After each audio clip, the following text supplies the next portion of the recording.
Peoples of the universe, please attend carefully. The message that follows is vital to the future of you all. Smart man, that Mr. Rainey, let me tell you. Vital to the future of you all. Oh, 1 second. But I can't think things says, I watched Tom Baker being interviewed by a blonde reporter when he left Doctor. Oh, I thought this was breaking news. You got me excited. I must have watched it at the time, but as a child, I missed his outrageous flirting. Oh my gosh. Yes, a lot of outrageous flirting. Tom Baker was getting laid a lot. Let's be honest. Tom Baker lived a really good life being Tom Baker. Right? I'm Lala Wall wasn't the first young attractive lady that he got into bed. I can almost guarantee you. I think he was having a lot of sex, right? I don't think that one, and drinking a lot, and yeah, but generally speaking, very much enjoying life. That's how I imagine Tom Baker. 1 second. Oh, thank you. Oh, the sweet kiss of coffee. Come to me. I've had a very stressful day, let me tell you, ladies and gentlemen. I updated my computer last night to the latest OS, Ventura, whatever, I don't bloody know. And it always messes you up, right? It's just never easy. It's just never like, oh, nothing's changed. No. I'm like, can you just leave shit alone? Now it's all connected to the iCloud and everything's backing up there all the bloody time, and I want to be left alone, okay? Leave me alone with your iCloud, okay? I know that's what you want. I don't want it. I'm fine. I back up all my own data. I'm cool, baby. I don't need your help. But no. Okay, so then I'm like, fine, I'll turn off iCloud. All of a sudden, all my bloody files vanished. Oh no, they're on iCloud. Well, I want all my fucking computer. What the? So I turned back on iCloud to get to my files. In the meantime, they copied them, and now I feel like it's eating up space on my hard drive. I'm not happy. I will have to work this out. Right? I will have to work this out. It doesn't feel like it's eating up that much space. So I can console myself with that. Anyway, good evening, guys. Good morning. Oh, I haven't even wrote my thumbnails yet. 1 second. Oh, the enchanting kiss of coffee. You seductress. Oh, you love it. Well, where am I going? Doink. Over there. Doink. Over here. And then we gotta go, man, I've had an embarrassment of riches, baby. Stuff some videos out of. It's crazy. Crazy out there, baby. 1 second. Fine, that's what I got for now. Doink. I'm run. Disgracia. I don't know why it always opens in 2 batches. I do not know why. There you go. Thank you, darling. Oh. Now this has changed as well. No, I want this. Okay. Just keep things the same. Okay? Keep things, and isn't that the basic message of my channel? Just keep things the same. Oh yeah, this is coming up tomorrow. And apparently, this was the straw that broke the camel's back. This was the thing that finally ended toxic fandom. This was it. This was the marcation line, right? It was incredible. Trevor Baxendale, okay, is the straw that broke the camel's back. That like normal people are like, no, fuck off. Like people are normally like, yeah, we have to mollycoddle you in every way and agree with you. They were all like, no, they just started blocking everybody who was like saying, if you know the story, that toxic fandom did not like Trevor Baxendale, right? I'm not fans of Trevor Baxendale because he once agreed with Gareth Roberts, who said, aren't the T part of the LGBTQ alliance a little bit hyperbolic? Right? That's essentially what happened. And to prove the point, they said, "You're trying to kill me."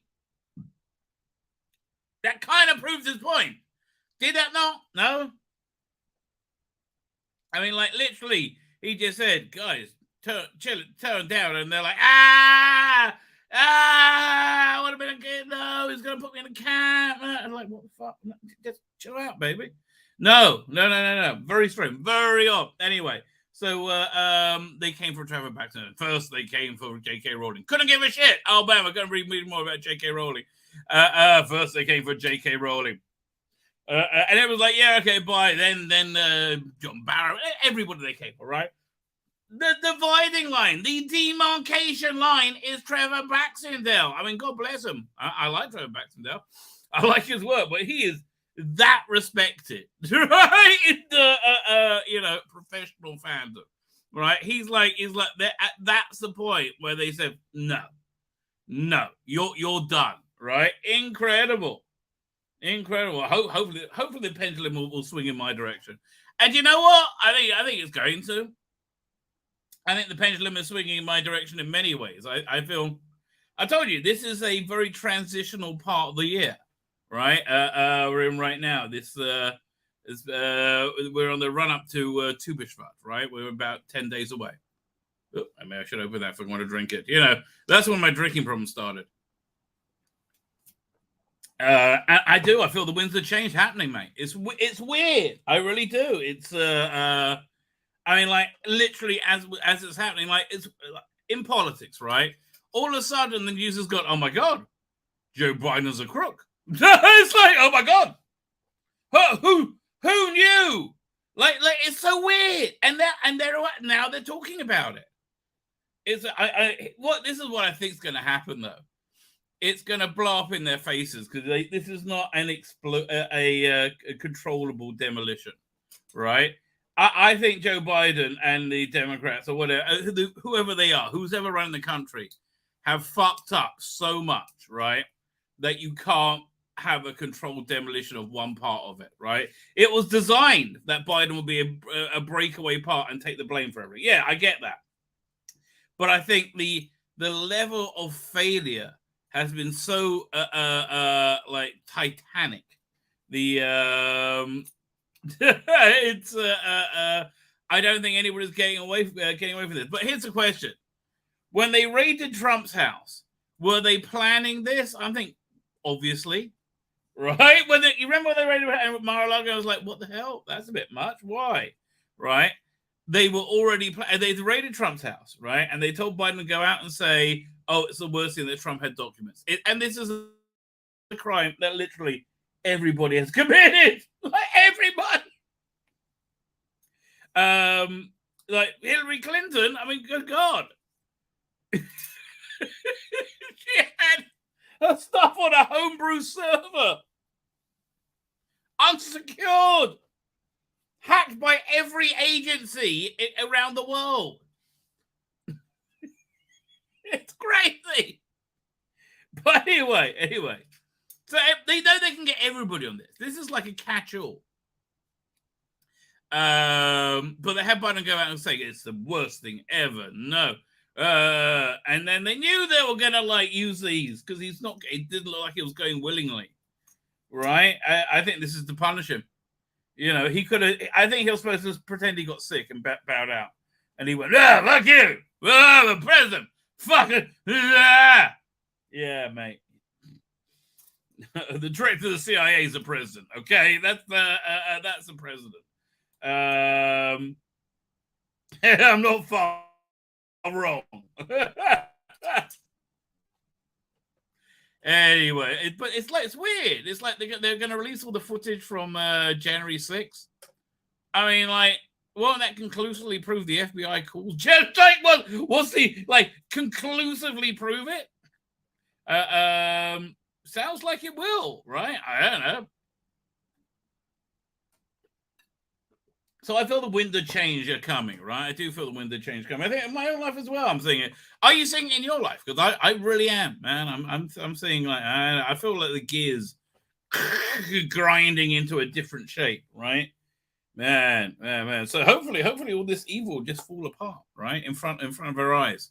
Oh, that's a particular blessing to imagine see that. Anyway, so this is coming out tomorrow. So this was the demarcation line, Terror of the Master. Right? This was the one where they said, no more! You taking out J.K. Rowling, you taking out John Barrowman, but no, you will never take Trevor Baxendale. Never! Right? No, that was it. That's a lie.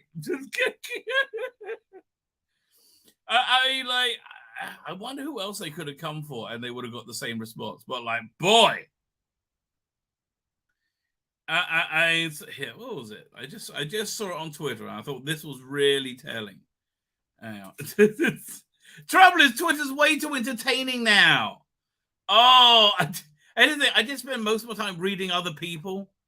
Autumn Mirabilis has one of the best Twitter accounts of all time. I love his Problem Being. Oh my God. Problem Being's relentless. Oh, we've got to talk about Stephen Crowder, right? That's got into another direction. I have thoughts on that. I do have thoughts on that. I might have to look him up. Hang on. Going through the... What is this shit I'm looking at?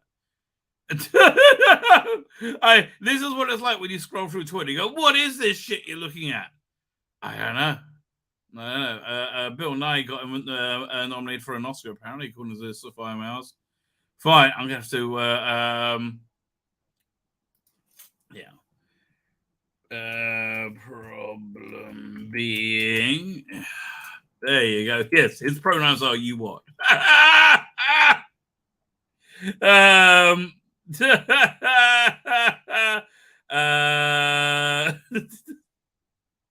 But yeah, this is it. This is the. I hope he doesn't mind me sharing this tweet because it's very funny. 1 second, share screen. I mean, this is the conclusion of the Terror of the Master story, right? It really, absolutely. I should put this on the end of the video. Oh God, he's doing it. Maybe I'll think about it. No, wrong thing. Hang on. Share screen. Chrome tab. There you go. So this person, Jenny, is the one who really started the get Trevor Baxendale story, right? She is Miss Trevor Baxendale. Get Trevor Baxendale, right? I used to follow Todd Spilsby. He's the, I believe he's still the editor of Doctor Who magazine. And then he blocked me. I mean, I can't imagine Avon, the way Avon said it when he found Blake in the last episode. You betrayed me? Like, I really imagine it like, no. Oh, man, that's awesome. But it blocked me after I made those tweets outing Trevor Baxendale as a transphobe. Oh, saddy face. Yeah, Jenny, that wasn't a nice thing to do. That wasn't meritorious, right? But yeah, you see, Tom Spilsbury is the barometer of where professional fandom is, right? Absolutely. He's not with Big Finish, right? So if he turns, whose business it is, you were attacking, moron, right? Yeah, it's on top of everything else, this actually is a very good story. I mean, it really is genuinely a really good story. Well, I mean, and the story with this hating of Trevor Baxendale is that he liked, and we're going to see this again with who's been getting shit because he liked J.K. Rowling. I can't remember. Mark Hamill, right? It's because they like was it something that she said, right? That what's his name? No, it was Trevor Baxendale says something nice about. You see, this is how crazy it is. Him to him to him. We are not in school, you silly cunt. Nobody has time for fucking this. He said that he said was okay. Oh, it's a fucking stupid idiot child. We don't want to live in this child's universe. But you know, it's people like Tom Spilsbury, essentially, you know, who put up with this for years and years and years, right? So apparently, yeah, Trevor Baxendale said that. What's his name? Gareth Roberts wasn't Hitler, basically, right? And he's a transphobe. If that's being transphobe, then transphobia isn't a thing, right? That's the way this breaks down. If that's being a transphobe, then transphobia isn't a thing. You're delegitimizing, the entire point, right? I mean, like what? Because he said, and we can't buy this now. And now no, we don't want to live like this. We don't want to live like it's Lord of the Flies. Nasty little cunt. God, somebody should have smacked. And this is not a incitement to violence. Your mother should have smacked your bottom when you were 3, right? And beaten this little nasty, narcissistic, streak out of you. Absolutely, it's insane, frankly.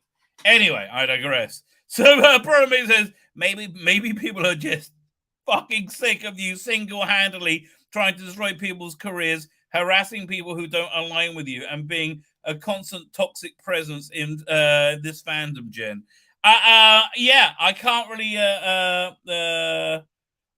go more than that, right? I can't really say more than that. Somebody responded, and I don't know what it is because they got me on block, I think. But Pyramid said, I think you're probably correct. Yeah, I think you are correct. Who knows who that is? But anyway. It's interesting that Tom Smith. That again, this is the season. This is the season change, right? This is the season change. This is things turning around. Because this wasn't happening a while ago, and Big Finish would have run and hid and burned all copies of Terror of the Master or whatever. Yeah, but again. This is why they're so loud right now. That's why they're screaming so loudly. They don't have any power, and it's always only been about power. Right? That's it. It's just it's enough already. Unfortunately, this vile, bigoted points of view from people like Jen here, and worldview. It's very much supported by the corporations because it gives them a higher ESG score, and also this saves them money. That's essentially why it's pushing this. Government should. The trouble is, governments are owned by corporations instead of running corporations.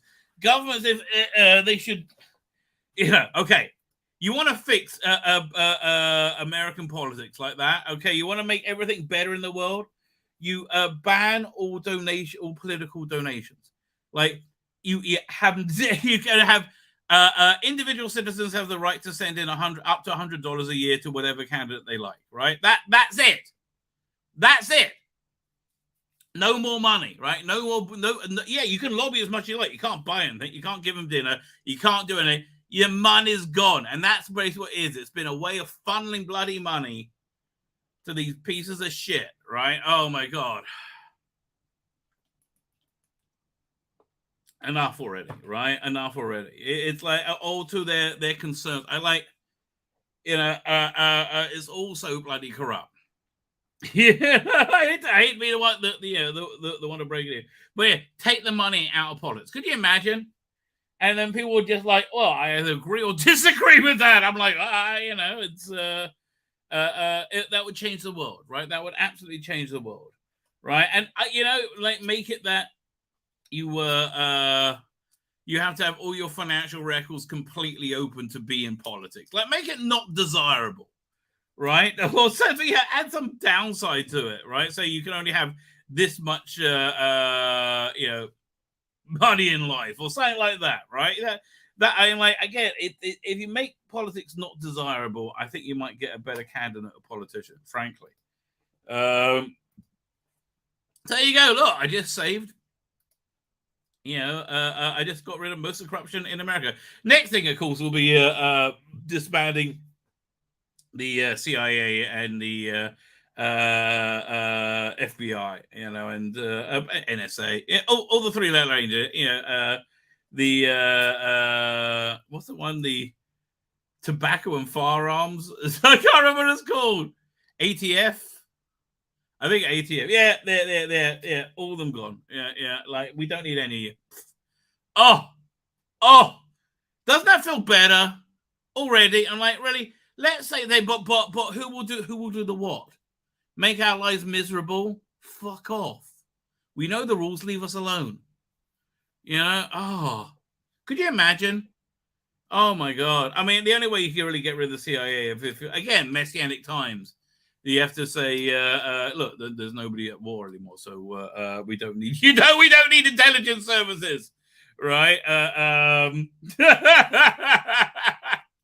Like I would love to say like what? No, I'm gonna kill you all if that happens. They would, yeah, it's funny. I actually finally listened to that Tucker Carlson thing talking about the CIA and how they assassinated. This is Tucker Carlson saying the CIA assassinated JFK, but when it came to Nixon, they found it easier just to do a character assassination, which is what they do today, right? Like I wouldn't be surprised if they had him drugged or something during those interviews with Frost or stuff like that. Yeah, like they will don't think there's any level they won't sink to, right? You know, I don't know. I'll talk like my wife had the president of Israel come and tour her work. Right, she's got this wonderful charity. She works for this wonderful charity that's essentially. It has these elderly people who are poor, but like below the poverty line, and they come in every day. They get a hot meal, but they also work. Yeah, we have different artist workshops, right? They produce different stuff like little shawls and all kinds of things, right? They're like salt and pepper shakers. There's lots and lots of all very cool, and they're all nice. It's all good stuff. So they all work all day. So they get a wage. They get at least one hot meal. They get their transportation taken care of. They're elderly and on the breadline. It's a great charity, man. It is, and the stuff they make is fantastic. It really is, right? So the president of Israel came and toured her charity, and she said how nice. And I don't like him, right? He's definitely on the not one of the not we for me, right? I'm not a fan. And she told me how incredibly nice he was and how he listened to each person and got in touch. I'm like, that's his job. I told him, listen, the way politics is now, you just got to assume they're raping and murdering children in a back room, every 20 minutes, right? That's just how you just got to assume that's what a politician is, right? I'm saying you take the money out of politics, that might wind things back a bit, right? That'd be good. Fine, fine. Let me just show you what's going down. So yeah, that's coming out tomorrow. This was yesterday. But most interesting thing to me was that this was a long video actually because I had all the we got a few more filming pictures, not many. We had all that stuff to go over. But also, this story with Louise Jameson about only being offered old lady roles. Really, I totally hear it. And it makes sense because she makes sense why she was in this Torchwood thing, which I'm going to review tonight because I keep forgetting to do it. But it's a really interesting story, right? I really do like that story. And there's a few other good stories in there about Jenna Coleman and why I think she never gelled for me as Clara. Why I don't think Clara? Because Clara just never seemed real, right? Whereas everybody else did. Rose, Martha, Donna, Amy, Bill Potts. They all seem real, right? They all seem real. Even Kylie Minogue, right? It all seemed like a real characters, right? She always seemed very stagey. It always seemed like she was just like putting it on, like, "Ooh, doctor." I mean, it was. She grew on me. It wasn't so terrible. Like I don't hate her. It was just slightly like that. I can happily watch her episodes. I don't get me wrong. I really absolutely can. I just wish we had another 2 seasons after that before his final season. That would be perfect, right, for me. But yeah, it's like so that other end. It talks about why she didn't know anything about Doctor Who. It didn't click with her until she would have the scene when in the Snowmen, right, when she was Victorian Clara, hottest Clara by far. If I'm shagging a Clara, it's Victorian Clara. Although Victorian Clara, modern Clara, that might be. Will I be into that? Yes. Okay. Yeah, I will be up for that. But I like Victoria and Clara. They're absolutely the best. Right. But the bit where she climbs up the ladder and he's above a cloud and she's like, oh, it's like a fairy story. I understand it. I'm like, no, that's why I don't like your character. That's why I don't like any of that. I get that's what Stephen Moffat was doing. But man, I didn't really like that. So that was a there's a bunch of other little stories in there, right? So that came out yesterday. This was from a stream about a week or so ago. Interesting. Look, if you like comic books, you like Doctor Who comic books, this is a good story. You know, I just realized I should have put a hard white line around the penguin and around each character to make it look a little bit more comic booky. Right? I was trying to make it look more naturalistic. Tomorrow we have this coming out. Screen Rant's Bonkers Advice from Russell T Davies' new era of Doctor Who. Why? What? Like, why? Why are you giving him why? Why do you think that's a good idea? That's not clever. That's a bad idea, right? That is indeed a bad... No, you don't know anything about Doctor Who, okay? Remember? And then at the time of stuff, it'll be non-binary. And then, I'm not listening to you, right? It's tomorrow. But we're out tonight. Digitally de-aged Tom Baker. I don't know where we're going to talk about this first, right? We will totally talk about this first. I don't know where I am with it, but... shall we talk about it now or should I do the chat first? I'll do the chat first. I'm not that late, so I can probably get through that quickly. Ace and Tegan here, we're going to do that. Last of Us, genuinely a good hour or 45 minutes or 52 minutes of entertainment, right? I was very impressed, right? Much better than the first episode. It's still too derivative. They're leaning too hard into it being a zombie show, which is a mistake. We'll talk about it when we get to it, okay? Anyways, we have Catherine Thee here. Monka Magnesium says, why de-age him? We'll get you in a second, okay? That's the first story. Digitally de-aged Tom Baker is our first stop, right? Absolutely dootly, Governor. Lonnie is here on Comics. Hell, chat, hell, Lonnie. There we go. Hexalad goes, hey, Hexalad, how you doing? Good to see you. Any new comments out? Let us know in the chat. Mr. Jacqueline Hyde is here. Darren M is here. The Soda Engine's here. The whooped eyebrow. I don't remember them seeing you before. I hear Shooty be wearing a beanie, and I'm still not sure about Shooty or Rusty RTD2 after having seen a clip from Years and Years. Oh, Years and Years, it wasn't bad. Wasn't where he is now, right? Years and Years, it was. And the good thing about Years and Years was it was still, you saw his understanding of character and, all that sort of stuff. It was more all about his existential angst about Trump and Brexit, and he was just completely wrong, right? How wrong are they? They can't acknowledge they're wrong. It's that wrong, right? And it's so obvious that they are wrong, right? It is crazy how obvious they were wrong, right? Biden, disaster, criminal. Yeah, lots of egg on lots of faces, man. Lots of egg on lots of faces. But so that was all about his existential angst, right? But I would recommend It's a Sin. I think it's one of his best things. I also like A Very British Scandal. I think that's a really genuinely beautiful story, right? And I say that as somebody who's like a traditional Bible thumping creationist, right? I just think the human beauty of that is not just one aspect of beauty. It's tragic and beautiful all at the same time. And all these people are tragic and beautiful in it. And they're all kind of rolling together and like, oh God, no. And it just like goes pear-shaped, right? Yeah. You can really see how it all goes down. Right. But it's really good. It's really good. So, everything I have seen from Russell T Davies, right, has been a good sign. The only worrying thing was the what's her name, Yasmin Finney, and I think she's just a character. If I'm supposed to say she, I'm sorry, I don't know. I genuinely, I'm not taking the piss, right? I think Yasmin is just a character in it. And look, there are trans people now. Okay, that's like am I saying it's a good, normal to a healthy state? I'm not commenting on that, right? I'm not commenting on that mainly because I'm on YouTube, right? I hope everybody should have the best in life, right? I hope everybody should be healthy and happy, right? That's what, and that's a genuine desire I have of in life. I think everybody should be healthy and happy, right?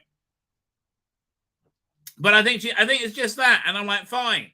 And this is part of his worldview. You know, Russell is a big actor. He grew up in the 80s, right? You got to keep him. Same time I was around when gay people were being treated like shit and being allowed to die, right? So there's that, right? That all actually happened. Like Ronald Reagan swept AIDS under the carpet because he's like, who cares, right? I mean, he thought it's a good thing. And it wasn't too dissimilar here in England, in a lot of ways. Now, not that I'm saying, from a biblical point of view, that the lifestyle represented it's a sin is what God thinks will give you. A traditional Judeo-Christian version of God thinks will give you ultimate happiness in existence, not just life, right? Not to say that. However. We have a tradition in Judaism of visiting the sick, right? And it just, I just wish somebody knew what was happening and all those poor people all alone in hospital, I just wish we were visiting them, right? I think that would have been the good and compassionate thing to do, right? So I feel very, even though I was like a kid, I wasn't religious, I didn't know for anything. I feel bad about that, right? I genuinely feel bad about that. But I guess that's it. So in that's the 80s, right? The 80s was a different time, but that's where his head still is at. So when he hears people are saying I'm transgender and they're attacking me for it, I think he's very sympathetic, right? I do. I think he's very, very sympathetic. I think he's very empathic. But at the same time, I think he's also very practical and he's a grown up and he's got friends. And he's like, I don't see him running to cancel Trevor Baxendale, for example. I don't see him that's, honestly, I don't think, even years and years, I don't think I've ever seen anything that was badly written in any way, shape, or form. I mean, which is like the only Doctor Who we've had for years, right? I think whatever's going to come out is going to be good. I think it might not be for us. We might not go, it's too different. It's not like Doctor Who anymore. I'm done. Okay, groovy. That's fine. Everybody's got the right to say that at any time, right?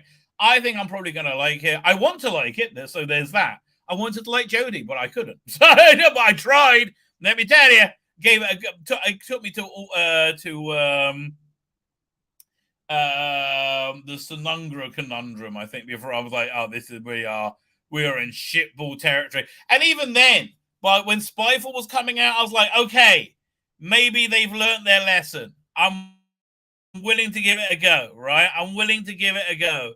But then by Autumn 55, I was like, this is the worst shit ever made. And it was. But but I wanted to like it. I want to like this too. I think I probably will, right? I think on the evidence thing, I think I probably will. Look, who knows, mate? Who knows? Right now, look, I would say like this. Be cautiously optimistic. Enjoy the ride. At the very least, the ride Ross Lee Davies is providing you right now with how he's dripping out publicity and these these releases and things are going on. It's fun. It's just fun. Enjoy the ride, baby. Right? That's my recommendation. Mr. Jekyll and Hyde, I think I said, I'll say hello again. That was too long a tangent. I forgot where I was at to. Easton Buckheimer is here. How you doing, Ethan Buckholder? Well, I was at Buckheimer my whole life.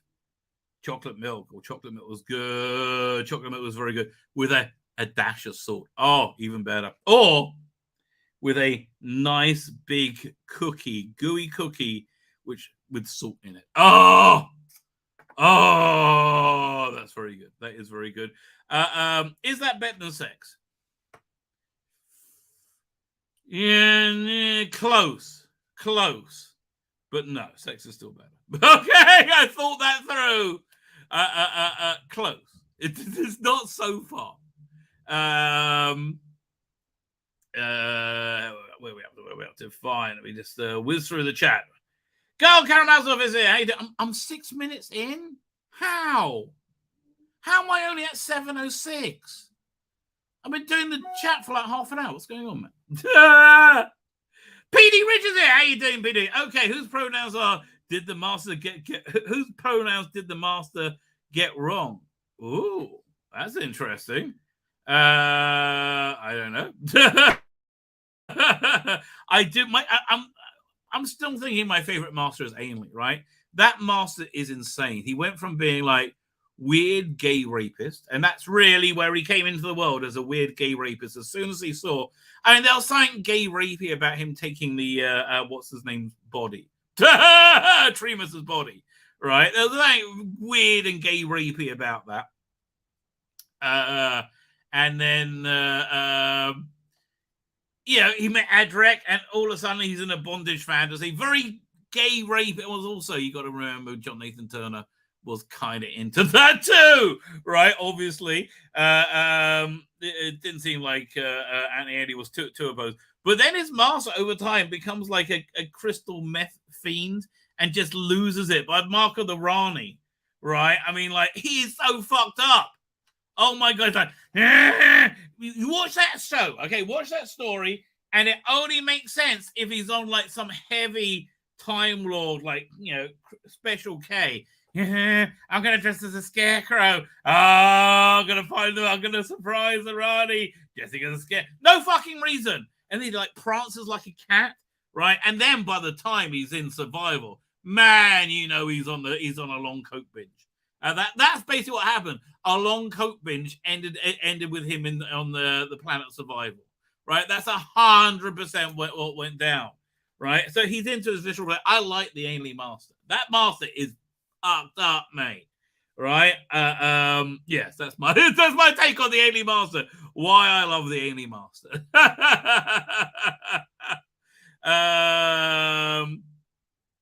Yeah, we have to. Squawk is here. How you doing? How are we supposed to rely on the trans view of what makes a man or a woman when they openly, collectively confess their condition to being outcome to gender? Well, look, there's so many things that doesn't make any sense, right? There's so many things riddled with inconsistency. That's why you're not allowed to say anything, right? That's why you got to keep stum, because it's tell you. Oh man, they're in the process of looking for a new rabbi at my show, right, my synagogue right now. And it's a little bit weird because we can't talk about why we're looking for a new one. And essentially, I cannot go into details, but basically, everybody ended up with egg all over their face. Like that's just everybody. Everybody ended up with me and one gentleman who's passed away ended up with egg literally all over their face. They're like the way the previous situation ended, right? It was like, wow. It was the rabbinic equivalent of the Hunter Biden laptop. It was not good, right? There's insane amounts of egg all over everyone's face, right? So we can't talk about it at all. That's what happens when everybody is wrong, right? That's how you just said, no, it wasn't there. Didn't happen. Tzvi Lebetkin, you're right. They got to ban, lobby, and bring corporations to the hill like Teddy Roosevelt did. That's why they hated Roosevelt. Exactly, right? Exactly. 100%. Anyway, well, they find a new. I don't know. And so I feel like I don't have skin in the game. I'm just like I like having a place convenient to have a prayer group, right? That's which is a requirement in Jewish law, right? Yeah, I like it. Most people are okay. But it's I did it. I'm not that involved anymore, right? So I'm watching from the sidelines, relatively amused. But okay, I'm coming in the middle of a conversation here, and Catherine is saying, But can you tuck your boobs into your knickers? Depends on your knickers, I would say. Rabbi, post link of your so we can support your wife's outfit. I will do. Actually, Christians love it. They do. Do they do Christian stuff? I really don't know. I think they do. Yeah, Monk of Magnesia. Everything you're saying is right, but I'm not going to say it on YouTube. Don't kill me. Hey, look. No, don't look at that. We'll all be killed. Okay, fine. I prefer with Danny Pink. I agree with you. I agree with you completely, right? I totally agree with you. In fact, I really do recommend the first volume of the 12th Doctor Chronicles from Big Finish, right? In which he's in it, Danny Pink. Samuel Clemens, isn't that? I can't remember the name of the actor. Great story. He's great in it. And Jake Dubman is narrating, but he gives a Capaldi-like performance, right? He's not trying to be like Capaldi as he was in his other ones, which I think died a death, right? That just didn't work at all. Like I have complete sympathy with them recasting Pertwee because there's no Pertwee, right? I have complete sympathy with that, right? As long as they do it well, and I think they have done, and they think they're doing it well with everybody else as well. I think they've had. I think everybody they've employed to play the Doctor has been pretty darn good at the job, especially the ones like I'm saying taking over the roles. Like Jonathan Kerr is freaking insane. He's so good, right? So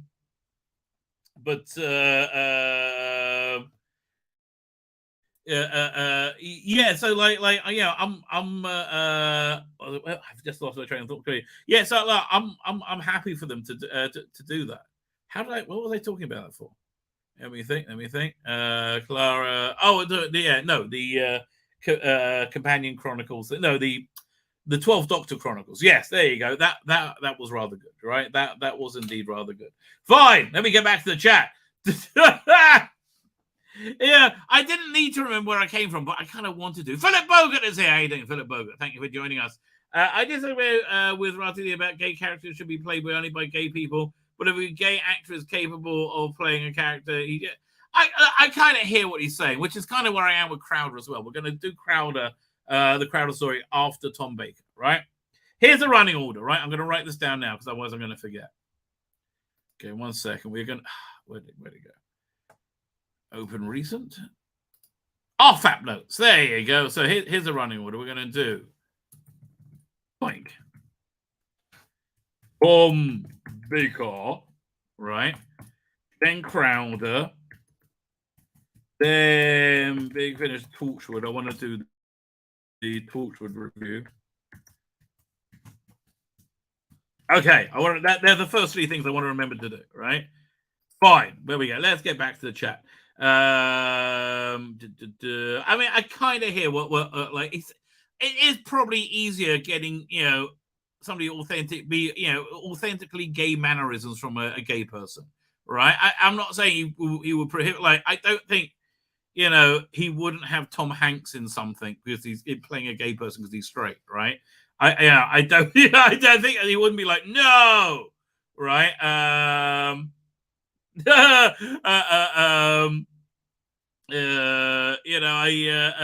wouldn't say no. See, you totally threw me off there with the warped eyebrow. I heard that Tom Baker is still punting his way through the laders. Really? I have a couple of comments about that. Oh, I can't tell you. I have a very funny story I heard about that.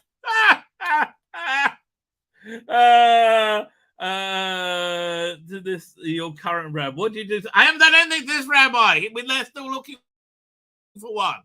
Right? I'm still looking for one. I didn't listen. I'm still getting involved, right? There should be a rabbi rant. No, I do have a rabbi rant, but I'm holding back on it, right? Was AA on drugs during the time? Probably. But again, like, yeah, 1 second. Let me find this. This is worth we're gonna find a clip from Marco the Rani where he shows her he's off his face. He is, and we're going to be a really short clip. I don't want to get the stream stopped, right? But he's off his bloody face, obviously. It's the only thing that makes sense. It really is. Mark of the Rani. Do the HD version. There you go. We'll start with number 1. Ugh, put the mosquito in there. Yeah, 1 second. Sound off. That's the first thing. Oh, the lovely Nicola Bryant. Why'd you wear so many clothes? What a bad idea. 1 second.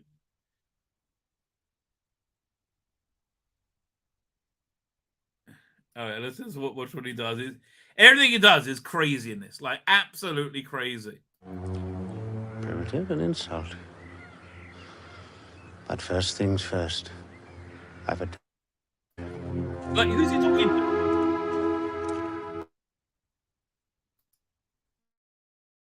Oh, I want to see him do the sneaky walk. The sneaky walk is hilarious. Like, yeah, okay, he was literally just talking to nobody.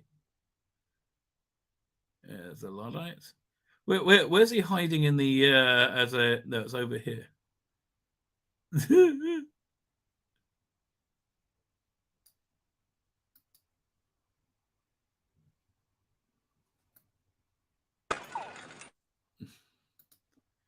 Hang on, where is it? It's again. It's crazy. Again, is he sneaking around watching like spying on the Doctor?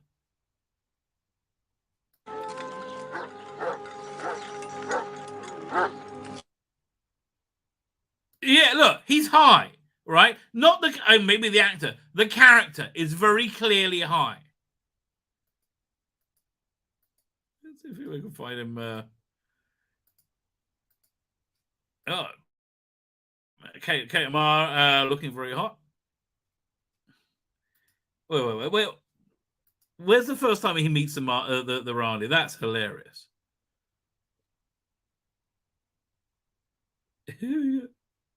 That's it.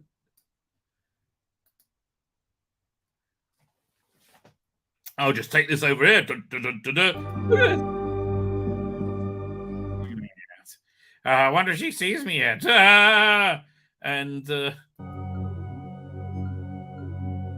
welcome. You're not. Yeah. No, I do. Okay, no, stop. I do prefer hot cake. I can't wait anymore, and I'll get in trouble. But watch the story, right? He is clearly high. The character is clearly high. Where are we up to? So I haven't touched this row, PD Rich. They haven't got one. They're not going to get one. I mean, I think because okay, the last one still lives locally, and he was trash talking us when he was working for us, let alone now. So I can't believe he like, and you know, the community is so divided right now because of it. Well, not really. It's like you know, the people that were chased out. So and I don't see them coming back in a you know in a hurry. But I mean, man, so boring now, right? Okay, the reason I used to I love that synagogue, right? The reason it was freaking awesome. It was because it wasn't what I would call the word frum means religious. It wasn't a frum synagogue, right? In that there were all different types of people there. You know, everybody, yeah, people who ritualistically would come once a year, people who ritualistically, and nobody gave a shit, right? Everybody was treated equally, and it was lovely. It was absolutely lovely, right? And you know, the more frum, the more religious Jews, they don't like Jews, generally speaking, who don't do the same ritualistic thing. If you don't come to synagogue 3 times a day and you know mumble into the wind, which is basically what they do, you know, you're a lesser person. So they I don't think they mind it when they were, you know, defamed. But so the upshot is now we just have a normal synagogue, a normal boring synagogue with just like religious people in it. We don't have like that variety we had. And the thing that really upsets me about that is I thought what we had before was actually an expression of what God wants for us, right? He wants people to be together even when they're different, right? Especially when they're different, you know, to see the sameness even and see beyond the differenceness, right? That's what it boiled down. What does God want for humanity? That over and over again, God wants that. And I think that was an actual realization of that. I think the synagogue, that synagogue that's what that synagogue was, right? And that's what was, in my opinion, destroyed, right? But it turns out, I'll basically one of the only people who I don't know, like, who are upset about it. Like, most people, like, if you weren't, that ritualistic, you're like, okay, screw you, I won't come to synagogue anymore, leave me alone, which is basically what went down, right? Which, again, I think that's like the worst thing in the world, but okay, right? And the graying, creaking, aging, and dying inherited the earth. Essentially, the people who really quite liked all the defamation going on. So what can you do? I don't want to defame it. Like I'm not saying this as a diss. It's a from synagogue. It's a religious synagogue, right? It's what a standard religious synagogue now. All right. It used to be awesome. What do you want me to tell you? Do you have any thoughts about shooting Gatwell wearing Ruby Sunday's orange jumper? I thought it was the other way around. Do I have any thoughts on that? Well, funny, you should mention that. Here, you need to check out my YouTube shorts, obviously. 1 second. There we go. Over here. Doink. Yeah, we go. This is the easiest way to show them. Doctor Who is out and about and filming again, and it is just insanely. I tell you, good looking bloke. That good looking bloke. May I say, good looking bloke. Exciting for us sad, pathetic fanboys. That's kind of how I would describe myself, who gets super excited about these things. So firstly, somebody pointed out from the other day's shoot in Bristol, doubling as Brixton, Millie Gibson here, looking gorgeous as always. There is no off position on the Millie Gibson. I mean, let me go back for a second. Yeah, look, she looks so freaking hot. I'm sorry. What do you want? Oh, but she's 80. Yes, I know. She's still hot. Like, what? It's not me making her hot, okay? I'm sorry that she's so insanely sexy, okay? And it's not just her body. Let me be clear. There's a great combination of character behind her, right? She's talented, she's clever, she's driven, she's vulnerable. I think it's that she's clever, right? She's able to interpret a scene well. Right, when I say Toronto, because she keeps saying she is, right. So I think it's funny that she's vulnerable because she's such an incredibly accomplished person. But as I said, also she's heckin' smoking hot. As I said, so yeah, she's wearing that sweater on the Millie Gibson gorgeous switch, looking gorgeous as always. Is she wearing Shooty Gatwa sweater? It does look a lot like that. Is this a plot point? Almost certainly. Well, I thought she was wearing Shooty Gatwa sweater, not the other way around. Does he just borrow the sweater from her? I do think we're seeing his abs a lot, right? I do think that's going to happen. Okay, well, look, I'm very excited. Calm down there, Tzvi, calm down. Or maybe not. We don't know. We're not going to find out for a year. Also, very exciting. We see they set up in the Pembrokeshire coast for another shoot. We see the TARDIS here against a beautiful sunset. I mean, it does look like they're trying to outdo the Jodie finale. It looks so much better. They're back there today. Now, the big question is this.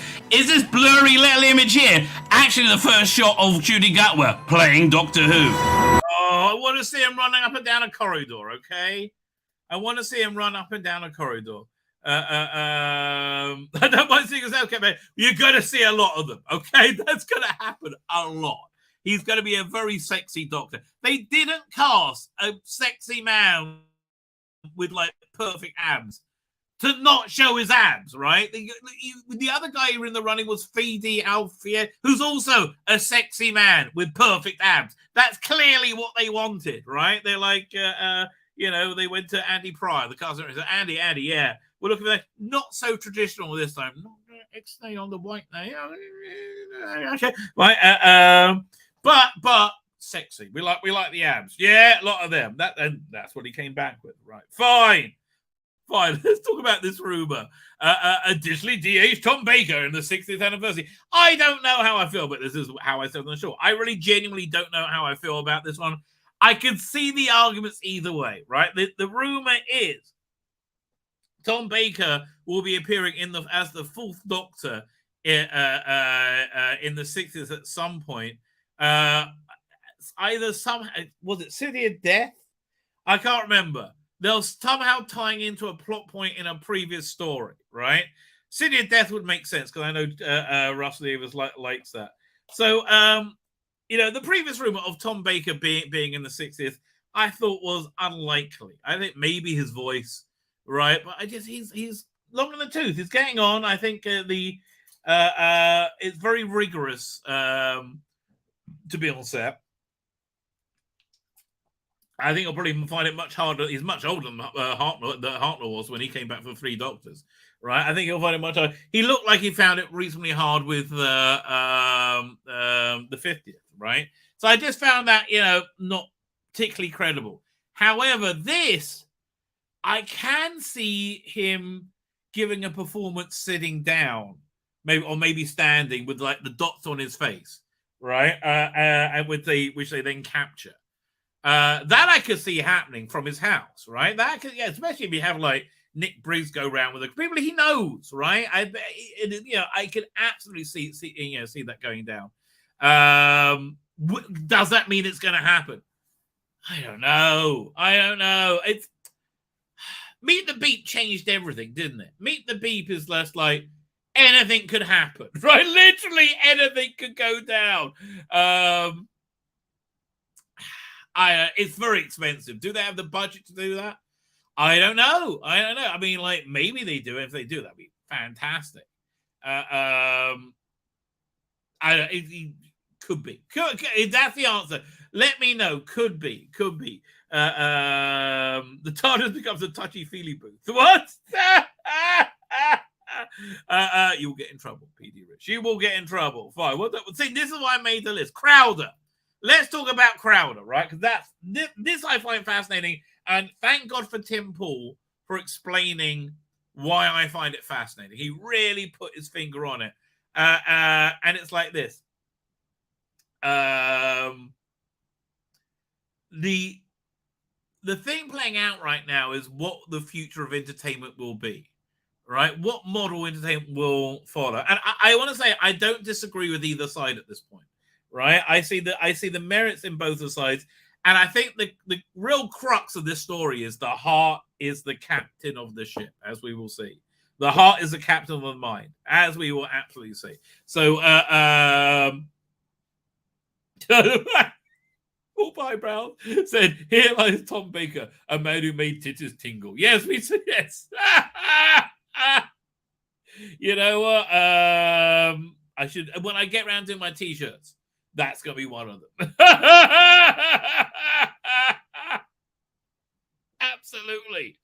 Red Dwarf be easy. Yeah. Just tons of things. Like, I'm so excited, all 6 of my nipples are tingling, right? That sort of thing. Anyway, I digress.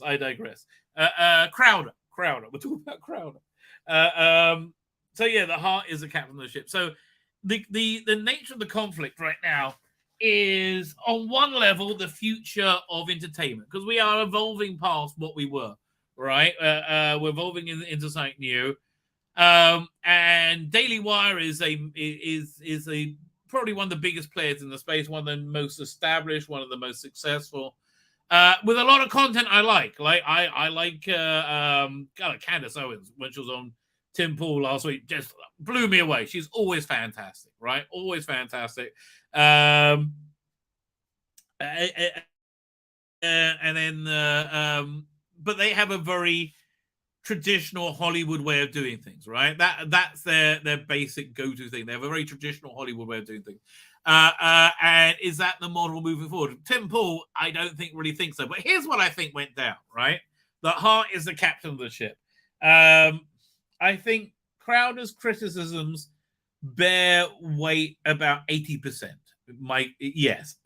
It's definitely weighted to support big tech. I see that, right? I do see that, and I think his arguments make sense that way. Is he outraged because he wasn't offered enough money? That's probably true too, right? That's probably true. And here's what I think happened. I think he was upset he wasn't offered enough money. I was given an offer that he didn't like, and he had this thing going on which he hasn't liked for a long time, and he needed an outlet for his outrage, right? For him, like not being. I mean, he says it's not about the money, right? But I think not being able to be given what he wanted, like that, was like he wasn't happy with. I think it's not like that. No, and I don't mean in a dickish way. I think more like, yeah. I think how Candace Owens said it the other day. Like he was suddenly out of a contract, and he didn't nothing lined up the way he thought it was going to, and he was shitting himself. Right. To a certain extent, I think that might be true, but I think that anxiety that Candace Owens was describing there was probably the thing that drove his brain to come up with stop Big Con, even though he's probably right about Big Con, right? You know, and again, it's not that I dislike Daily Wire. I think they both put out fantastic content. I think they both are really, really good, important to say. I do hear it that I don't like them using this Hollywood business model, right? Crowder, you're negotiating with the Jewish version of Lieutenant Wolf. Essentially, yes. Right. Apparently, he had a big bust up with Ben Shapiro. I haven't seen that yet. Now, I mean, like, it's too much going on. But I do. Yeah, listen, I do. Look, the point is this: Daily Wire plays very much by the traditional game. Right, Daily Wire plays very much by the traditional, and they're winning playing by the traditional game. Right, is that what we want? Maybe not. Right, I think maybe probably not. That's probably not what we want. But I do want their content still. So whatever makes it work. And look, the truth is this: I don't think that was necessary to really. I mean, although when he explained it on Tim Paul today, he made a good case. I don't think it was really necessary for it to play out this way. I think it was a mistake for that to happen. And I think he could have done things better, right? Yeah, that's basically where I am. I think he was. I agree with his arguments. I think he could have handled things in a better way. But yeah, in the moment things go down, right? In the moment things go down. Doink, fine. Let's go to Big Finish. There we go. What are we looking at? Let's see if we got any news. But also, I do want to get to this Torchwood thing.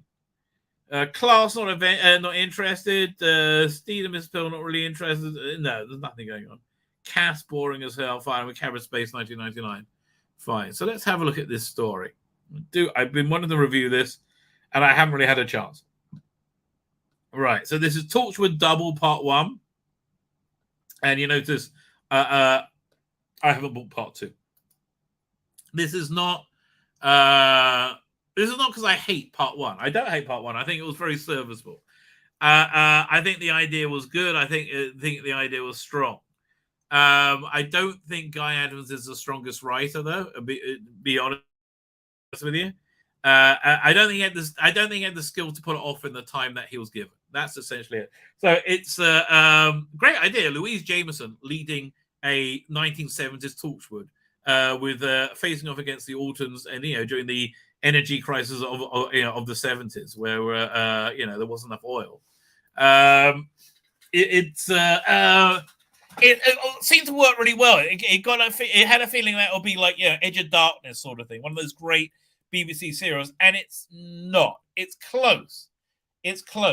But one of the things that put me off is one of the pluses of it, which is the character Louise Jameson's playing. Now, I understand why Louise Jameson wants to play this character.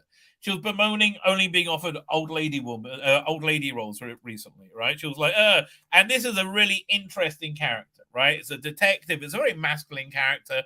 It's a character like it does very masculine type of traditional detection, right? But also sees things holistically, sees all things at once. Now the trouble is this: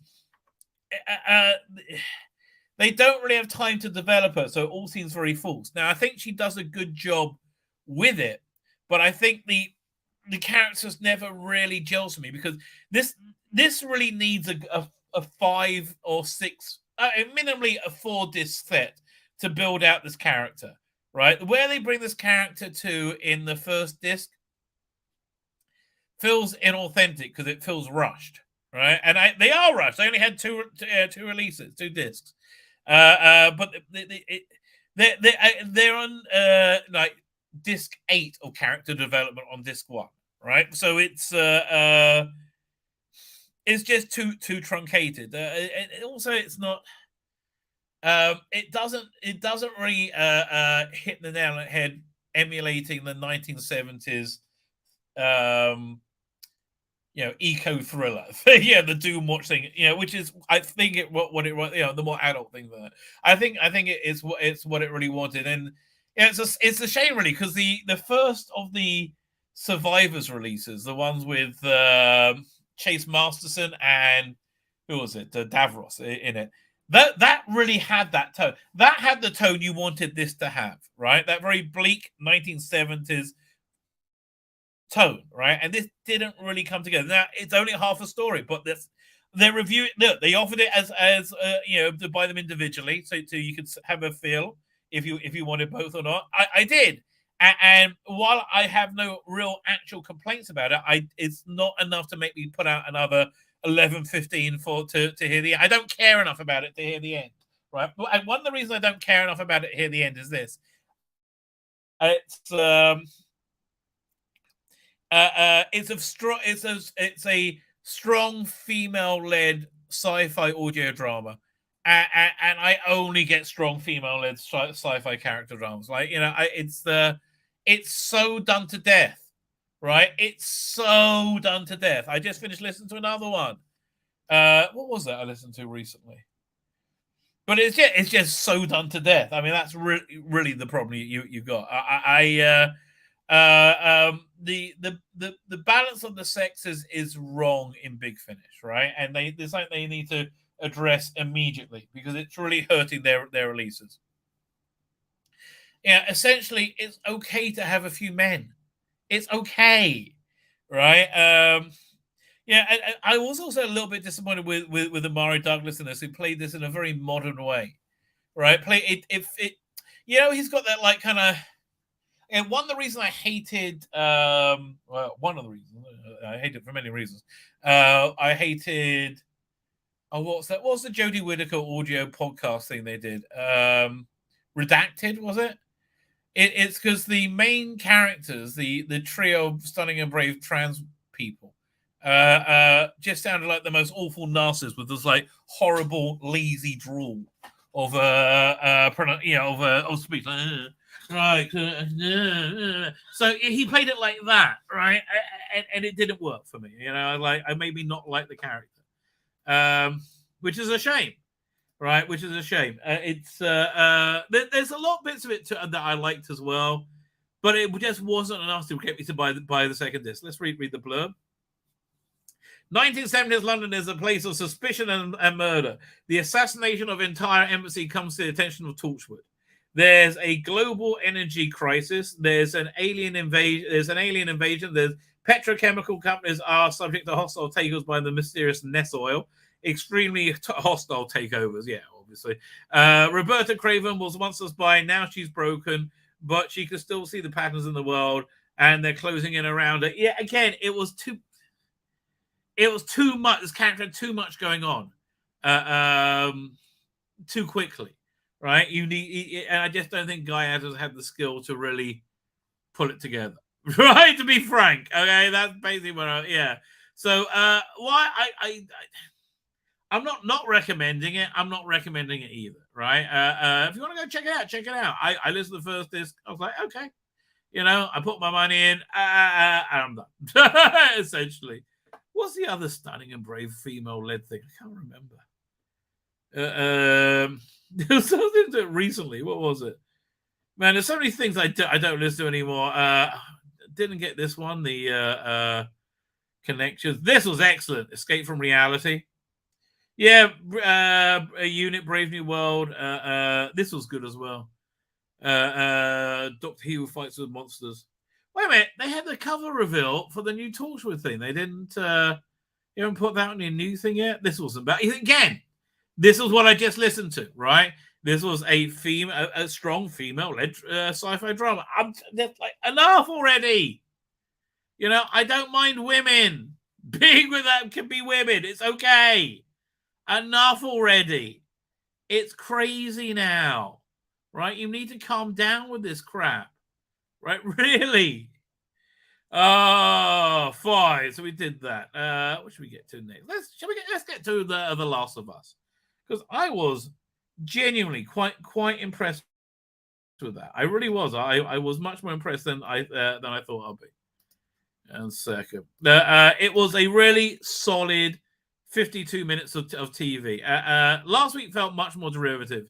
Bella Ramsey still feels miscast to me.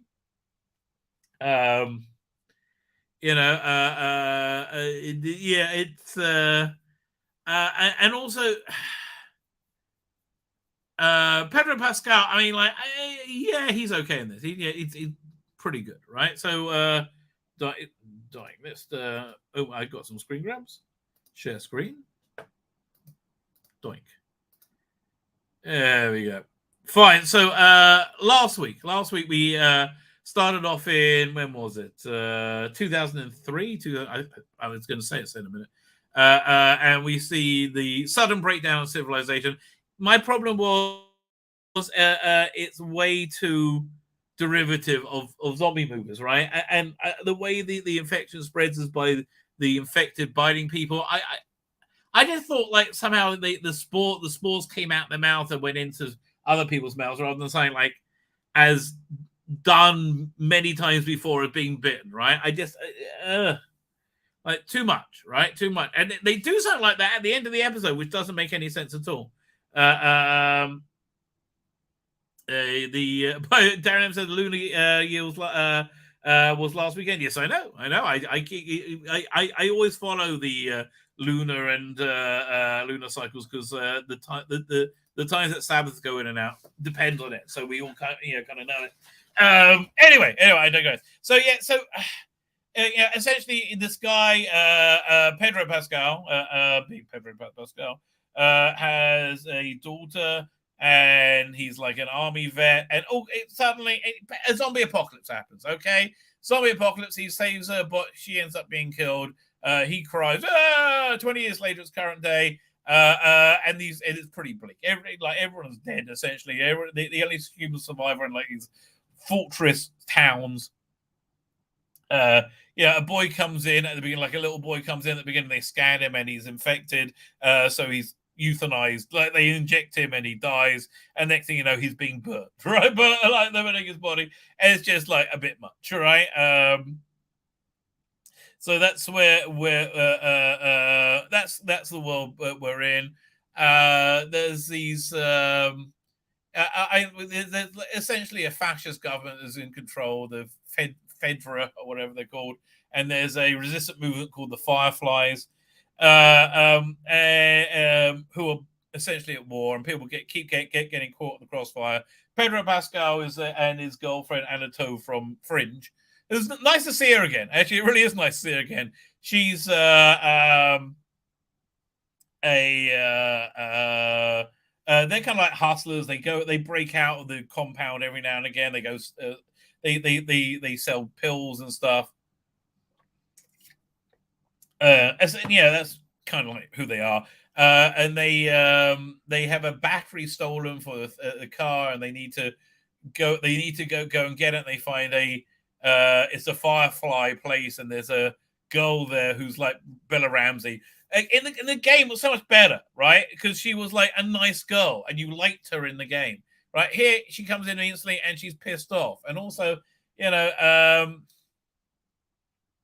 she's kind of weird looking. I don't tell you, it was okay in Game of Thrones, but like she's kind of weird looking, and it's that like, in the game it was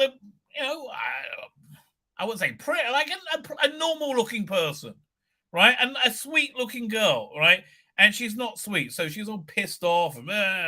So they got to get her to this Firefly place, and like, take it, we'll give you tons, lots of batteries and whatever crap you need in the post-apocalyptic future. Right, you get all of that shit. Yeah. So Alan Thomas like, yeah, we'll do it. They break out of the compound, and they nearly get caught. They kill the guy. Then they find out that she's infected with the fungus. I said, but no, I was infected weeks ago. I'm fine. I'm immune. I'm the key to everything.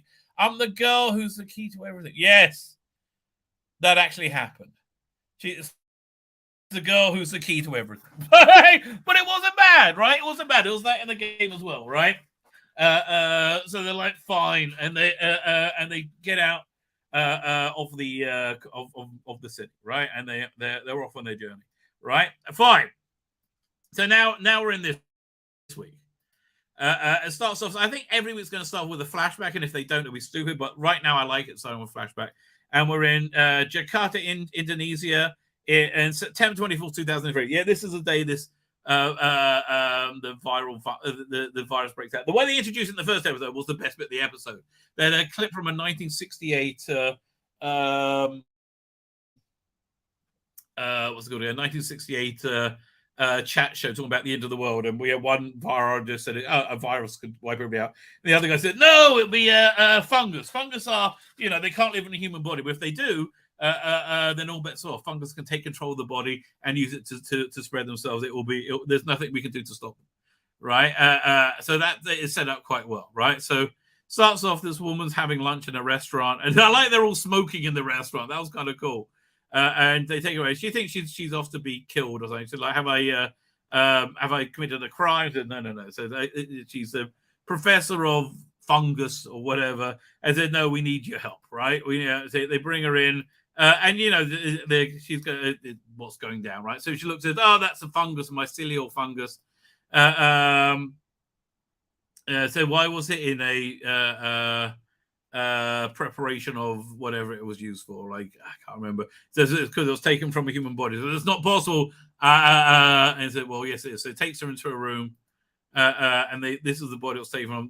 It said, look, okay, this one went crazy. They couldn't stop. They locked her in the bathroom, and then when the police came, this was at a bakery, by the way. That's actually, I think, is a plot point.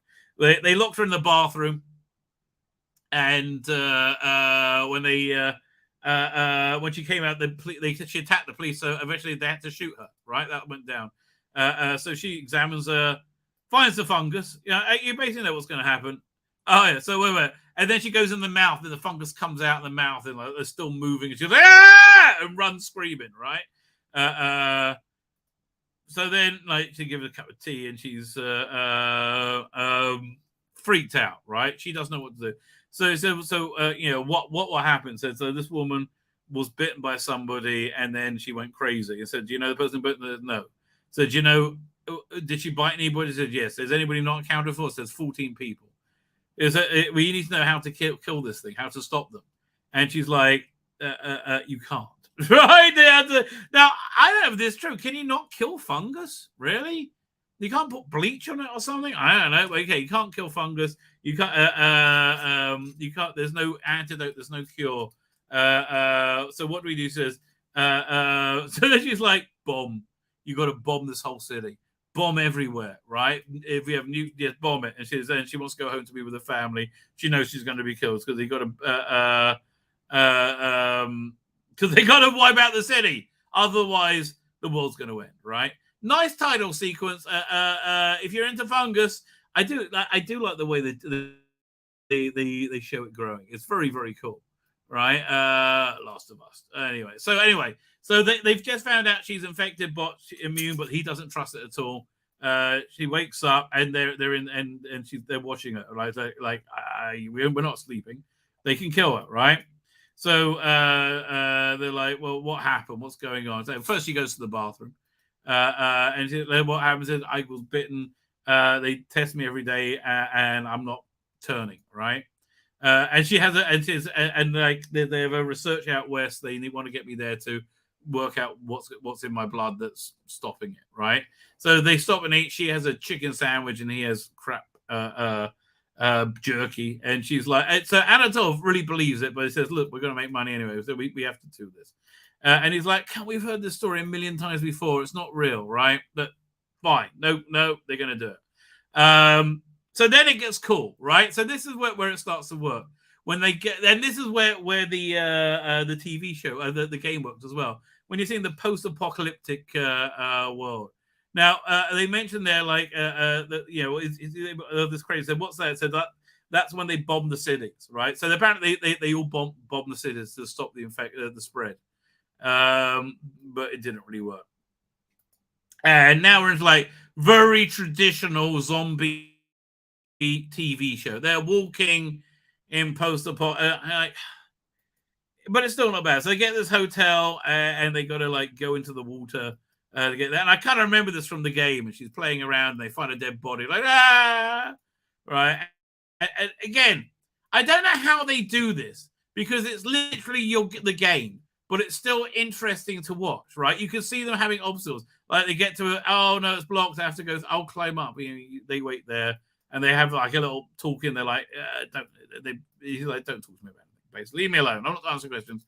So she's found a way across, and there's a lot more zombies now, right? You see all these people on the ground. They're all zombies, and like, I guess we're not going that way. Then interesting. They react to light as well. Oh, the plot point about them being in the bakery. Well, also that Joel didn't, the main character and his daughter didn't have a birthday cake. The idea is that they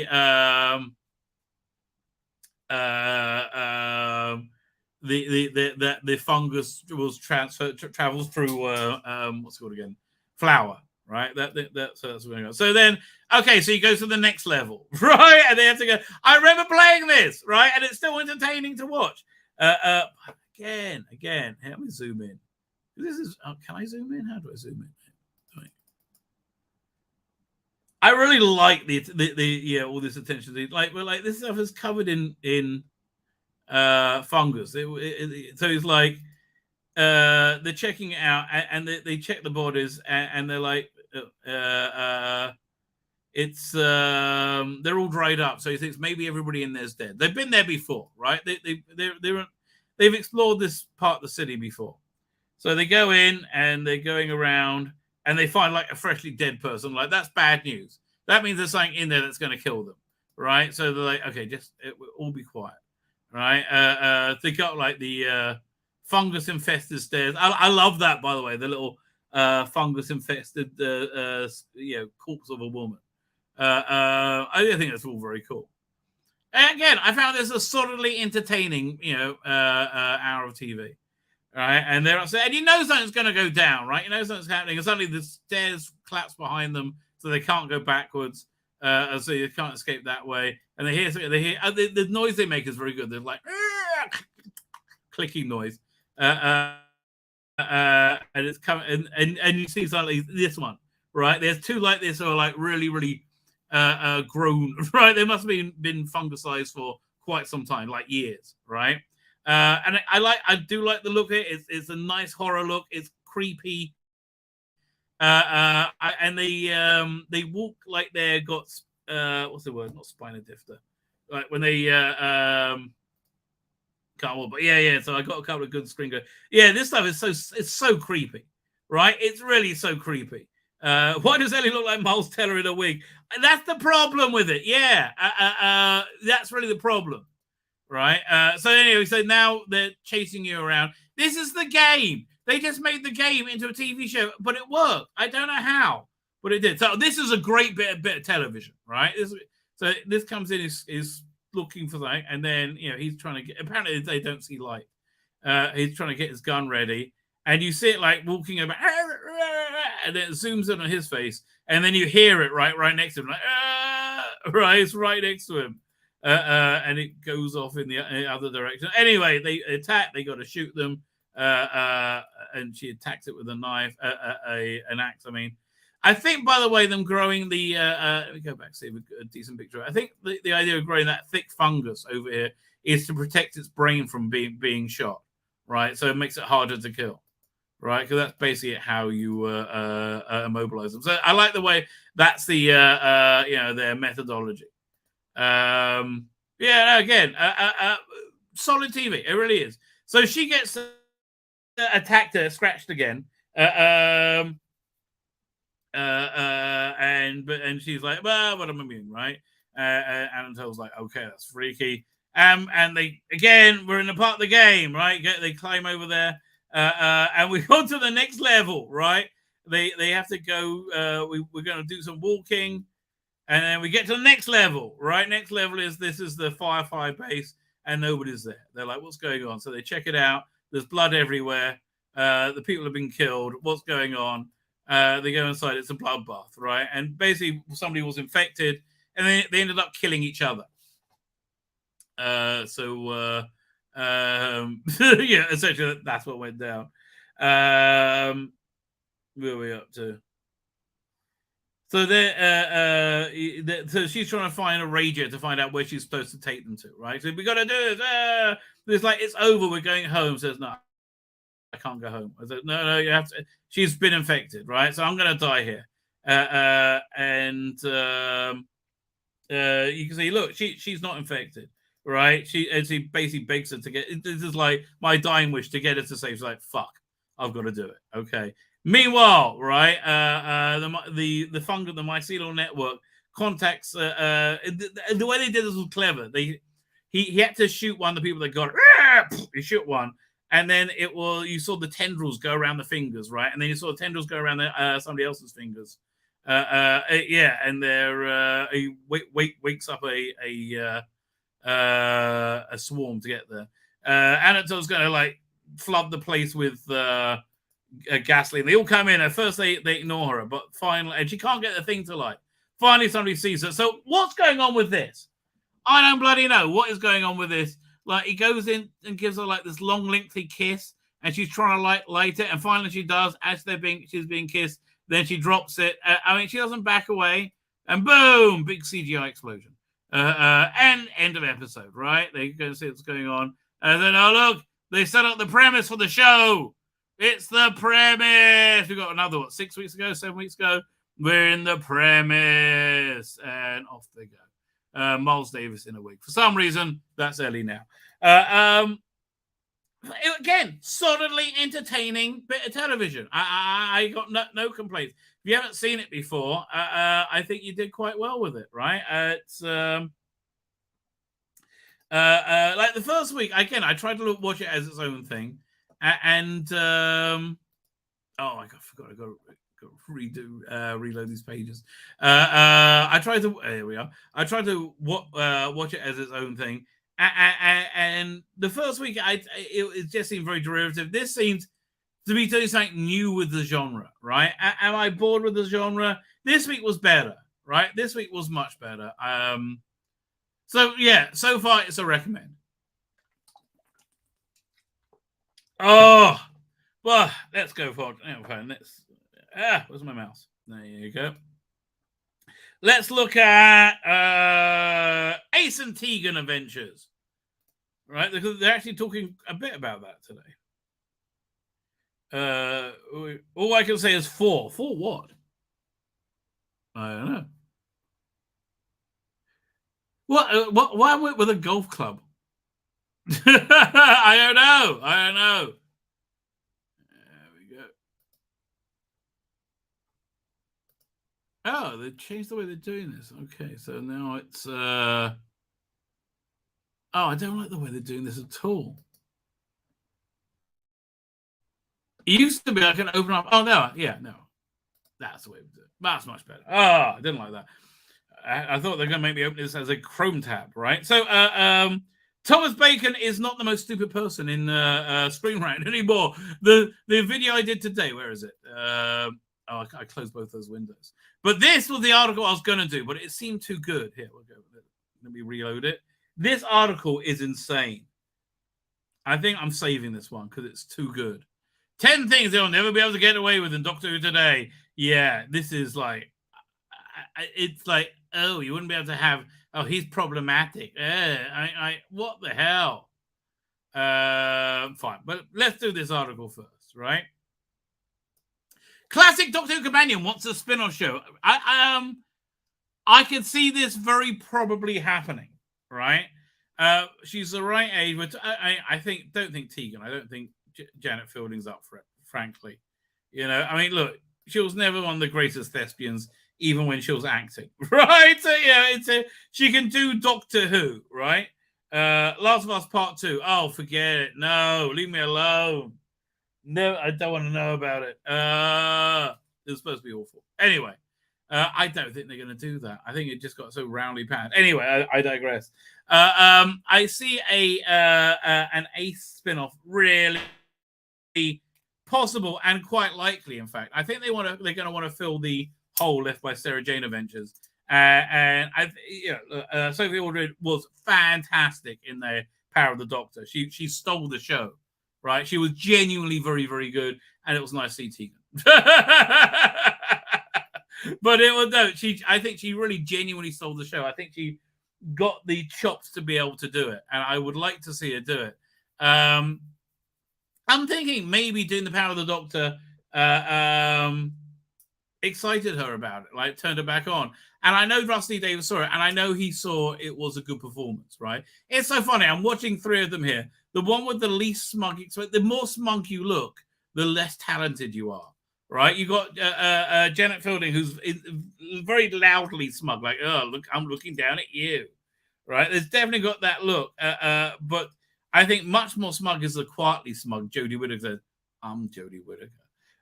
Meanwhile, some people just like saying, I guess that's what I'm told to do. I'll be here then. Doctor Who, so she was going to be in Sarah Jane Adventures, but I do think they're going to want to fill that hole, right? In the they want to do something for younger audiences. Doctor Who star Sophie Aldred, although I think they're keeping stum about most of the spin-offs because they're going to be organically coming from the Doctor Who they're writing. All right. Doctor Who star Sophie Aldred has confirmed that she's interested in a spin-off starring her character Ace. The future looks bright for Doctor Who. Showrunner Russell T Davies has returned to the show's to the BBC's longest-running science fiction show, blah blah blah series, and has acquired an unprecedented budget. Yeah, it's a good budget, but it's not what they said. It's not 10 million an episode, right? And even 10 million episode budgets like Game of Thrones, most of that was on cocaine, okay? You didn't see that on screen. There we go. If you doubt me, look at the later season of Game of Thrones. Obviously, a lot of cocaine was being used, right? Obviously. How else did they think it was working, right? I wonder if that was a problem with Chris Chibnall's Doctor Who. I think they were just high on their own farts, quite frankly, right? That's what I think it is. Yeah, I think one of my favorite bits in that, one of the best bits, I say, in the Power of the Doctor was it, which is I'm Ace, and Bradley Walsh says, I bet you are, darling. I bet she is. The future looks bright. BBC longer science fiction show. President budget. Fine, finally found where I was, right? Due to co-partnership with Badwall Studios and Disney Plus. The term Hooniverse is being bandied around, well, because they trademarked it, right? And but they put a big sign on the wall saying, welcome to the Hooniverse, right? So the home of the Hooniverse. Yes, no, it's being very bandied around because it's not, this is not a rumor. This is not Tom Baker being digitally de-aged. This is actually something that happened. Fine, we're up to. Meaning the banded around, meaning most viewers are expecting Davis to fulfill his dreams of building an expanded Doctor Who universe of spin-offs. May I rephrase that? Expanded Doctor Who spin-offs. I don't want to get a copyright ding out on that. Leave me alone. Yeah, there you go. Again, right? He did expand his Universal spin-offs one time already. Very successfully, right? This naturally means intense speculation about which former companions could potentially reprise their roles as stars of such a spin-off. Well, yeah, okay, yeah, we have been. That has been a topic of conversation, right? Absolutely. Yeah, we have been discussing that. Who could? Sophie Aldred, I mean, from Classic Who, I think it's really, I mean, it's Nicola Bryant and Sophie Aldred. I think and both of them are cracking on a bit. I mean, to be fair. Bonnie Langford, I would love to see a Bonnie Langford Glitz show. Her and, well, Tony Selby's passed away. I guess, who do I want? What's the guy? The guy does all the motion capture stuff. What's his name? I don't know. Australian actor, looks very English. Oh, I'm going to look it up. Okay, now it's just annoying me. Planet of the Apes. Motion capture stuff. Oh, Smeagol as well. What's this? Andy Serkis. Andy Serkis, right? With Bonnie Langford. I would go for that. I would totally go for that. The future's looking bright for. I can't read that again, right? Fine. There's particular excitement about Sophie Aldred as Ace, the classic companion played from 87 to 89, and reprised her recent role in the Centenary Special. Well, again, if you didn't see it, she really was very, very good in it, right? It was. I was impressed. I was genuinely impressed at how good I think. I think those whole scenes just came alive. It was really bizarre, but like every scene she was in was everything she was in, Jodie wasn't, which was also very helpful. Speaking to the Daily Express, Sophie Aldred has confirmed that she'll be interested in such a spin-off. Yeah, I mean, yes, come on, Aldred declared enthusiastically. I've got everything crossed that Russell Davies is thinking. Oh, he doesn't know. Then is thinking, oh yes, he's playing his cards very close to his chest. I can see it possible, but I don't know. We're not really going to know anything until we see the Doctor Who. Again, remember, like Torchwood and Sarah Jane Adventures all came directly from Doctor Who, right? We had both for the second season, essentially. Right, they were both developed in the 2006 season. Aldred is undoubtedly a classic man who could easily adapt to work for modern viewers. Yeah, I said this so many times. I wish they would do this for the Disney Plus channel. Take Survival, the last story. Strip out the special effects and the music.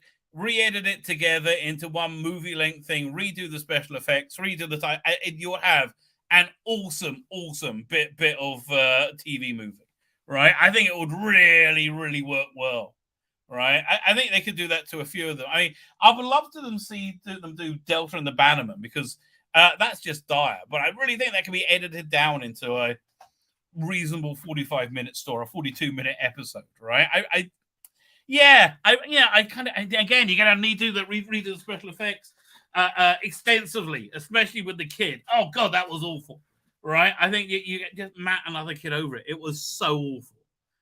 And the baby, oh god, everything about it was bad.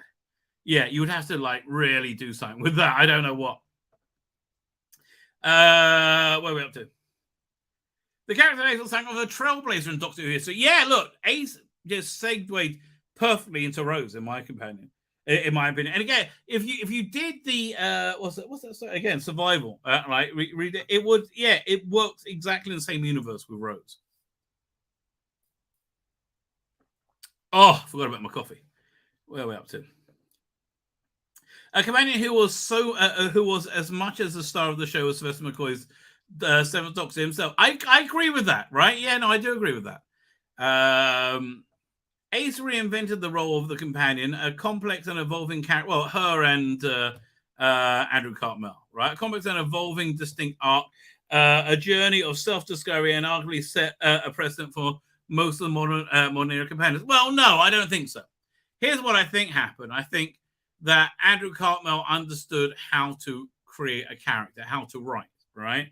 And Russell Davies understands how to create character and write. I think character-driven things have become much more important. I mean, the idea that we didn't really see the companion's life before Rose, right? We saw a bit with Ace, But like the idea that like Rose had a boyfriend and a mother, and we never saw that before, right? It was and it was never necessary, but now it kind of is. It makes it so much more real. What was it? Including those written by Davies himself.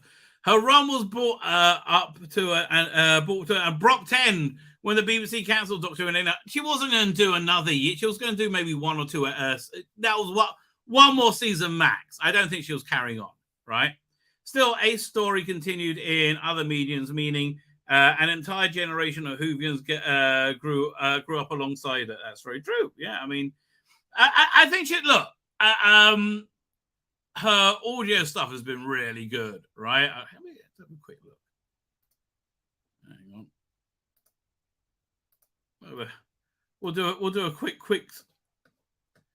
review of all the Sophie Aldred on Big Finish. Right? Sophie Aldred. Let's have a look. We'll do sort by oldest first. That's where you're going to get the best first. Fine, let's go back to the story, and then we will do this next. I'll give you a full rundown, right?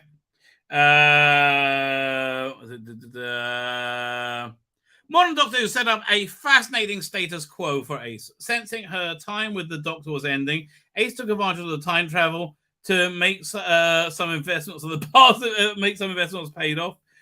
In the present, making her a millionaire. She runs her own philanthropic company, a charitable Earth, the first saying Ace, and carefully monitors activities, organizations like UNIT and Torchwood. She essentially is a globe-trotting adventurer, and as a you sold me, right? As a result, the Doctor Who Centenary Special. She now has a loose affiliation with the relaunched unit. They're not going to mention it's been relaunched.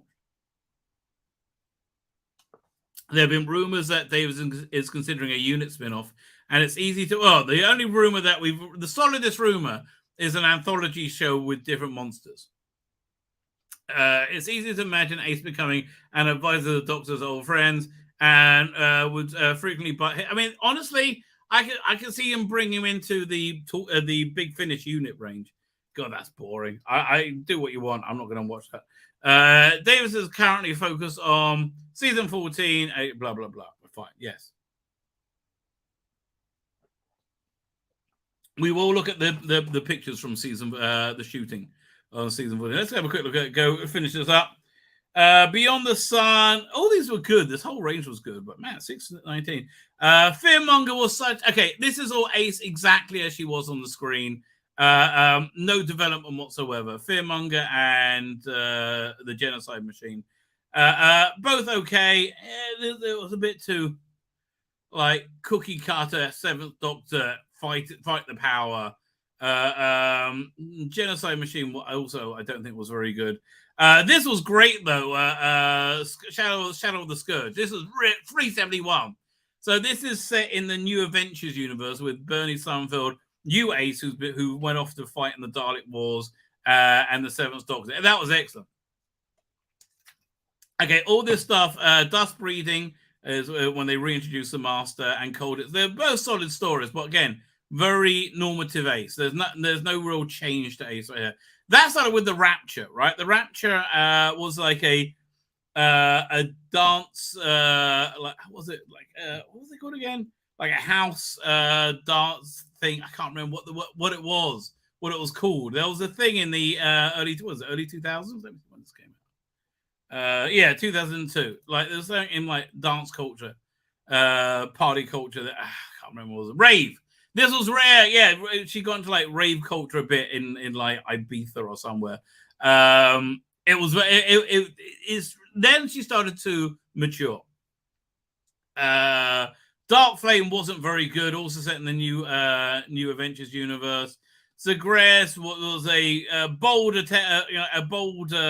experiment which didn't really work. So the Harvest is when they brought on Philip Oliver as Hex. And there's also two other stories: the Reaping and the I can't remember. They're all Cybermen stories. Yeah, so now we're into like phase 2 where we got Ace and Hex, and Ace is a different Ace by this point. She's matured and she's kind of showing Hex the ropes. There's no hint there's like any attraction between them, right? All these ones are okay, right? But it kicks up to another level. Man, this goes on for a while, right? But it starts to really kick up to another level. When was this? Well, there's a few good. I mean, I'd say Magic Mousetrap was excellent. Enemy of the Daleks is also excellent, right? I remember those two. 45 is okay. You can see when they started the downloads. It's like, oh, right here. Project Destiny was also pretty good. That's part of the Forge trilogy or whatever. In fact, this whole trilogy was Death in the Family, about the death of Evelyn Smythe, who was a Sixth Doctor audio companion. And Lurkers at the Sun is like, I can't remember what that was, but I remember it was quite good. So then they did like the Lost Season 20, Lost Season 27, and that wasn't very good. Basically, she was in one story before she went off to go to the Time Lord Academy to bring new life to the Time Lords. It was okay. It was a Ice Warrior story in the 60s. But none of these ones were really, really great. Okay, they're way too expensive. But we're into really great territory now. Protect and Survive, Black and White, and Gods and Monsters. 3 of one of the best trilogies of that they've ever done. It's absolutely fantastic. It's kind of a direct continuation of Curse of Fenric, that kind of development with them. And I think it does tie directly into that. It's excellent, right? This is excellent. It's way too expensive, right? It should be $10 for all 3 of them. Love and War is also excellent, I have to say. Iris Wildtime. Like the End is fun. This Assassination Games, we're back into TV Ace again, right? This is a 7th Doctor with countermeasures again. The post Hex stuff is okay, but it kind of wandered at this point, right? This was kind of as a Gallifrey Intervention Earth. That's when Ace had been on the sent to the Time Lord Academy for a bit. So that was quite good. He also had Juliet Lando as Romana. A lot of that was good. I remember I should give that a re-listen. This is very was it All Consuming Fire? Excellent. Theatre of War. 2 New Adventures adaptations. But again, Nightshade's also a very good adaptation. I liked her in the Gallifrey Enemy Lines, but so then they brought her back with this must be a different continuity. I can't understand this. At some point, she's traveling with this is back with the 7th Doctor in the 25th season. They're meeting up with Mel again. Fine, I forgot about that. And I think they went back to the Philip Oliver. No, this is still the 25th season. God, the Silurian candidate was agonizing. It was such a very, very clear Trumpian analogy. Yeah, you can see this is where they're just kind of running out of steam. So they got 2 simultaneous paths they're going here. One with the 25th season, one with Future, with Philip Olivier. And Gallifrey Time War, that was the last of the good Gallifrey ones. Yeah, see, I just feel they're treading water at this point, right? It's much more of the same. And especially, like now, once the new logo comes on, forget it. Go away, run. I would advise. Oh, this was awful. Dark Universe, real disappointment. This was the worst release they've ever done. Flying Dutchman and Displaced. This was an absolute embarrassment. They should pay you $16.11 to listen to it. It was truly garbage. They moved her into Torchwood of late. Yeah. So, like most things in Big Finish, it just kind of like ran out of steam. I have to tell you, it just kind of ran out of steam, which is a bit of a shame. Well, we got this other article as well covering Sophie Aldred. Doctor Who star burst into tears after being asked to return after 30 years. Is this Sophie Aldred or is this Janet Fielding? One of the show's classic companions opened up about coming back to the BBC series. Oh, Sophie Aldred. She seems very, very well. Maybe she is, right? She's 60 now, blimey. Sophie Aldred has spoken about being asked to come back to the BBC. Aldred, 60, portrayed the Canyon 8. Yeah, we said all this. Came back in the power of the Doctor. Here we are. And she went on to say, I ended the call and I burst into tears. I described it as a magic moment being asked back. I guess that's how the whole of BBC found it. Everybody on the production team. That's what they're all like burst into tears that they're coming back. Aldred and fellow classical man Tegan returned. Is that the entirety of the story? Even though, she's done audio stuff. So I've had the jacket hang around my cupboard all these years in case I brought it out when people ask and things at conventions.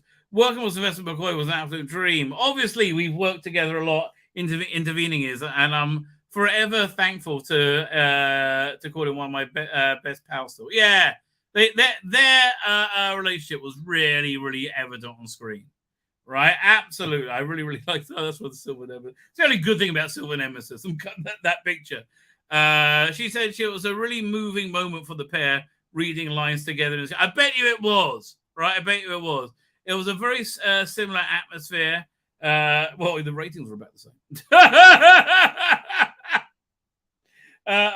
But yours were better, actually. Something rare in today's fast-paced television making. The first day I did my own on my own, and that was a bit terrifying, she said. But after that, after meeting everyone, she felt like a sense of family and crew. Felt incredibly friendly. Okay. I think John Barrowman was more friendly than anybody else. I don't think anybody got more friendly than him. Maybe Michael Jackson. When he would invite people around to his house, he was very friendly. On a practical level, the cameras and equipment were much smaller. It's interesting than during her time. Wow, yeah, I didn't think about that. I think it provided Fighter fans with something they've been looking for. She's had said about the episode. We were looking for this episode for it to just go away. Right, absolutely. Yeah. We were fine. We don't need to find anything. Right. But they had decent parts, right? I do agree. So yeah. I think there's a good possibility that we will be seeing more of Ace. Wouldn't that be great? I'm Ace. I bet you are, darling. I bet you are. Fine.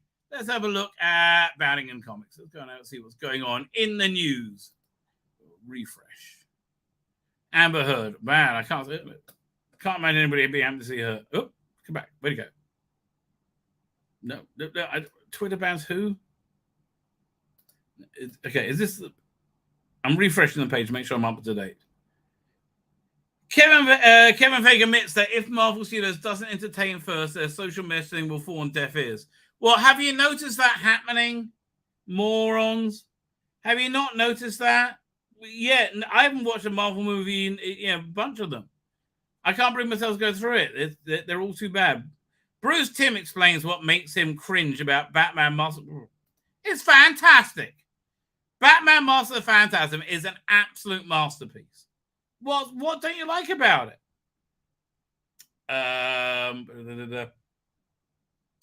Eric Marasino, we were in Japan meeting with one of the animation studios that works on the movie, Tim said, at Empire.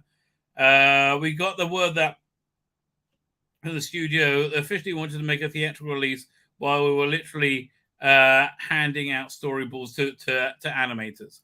They were, it looked beautiful. It looked absolutely beautiful. They were prepared for the film to air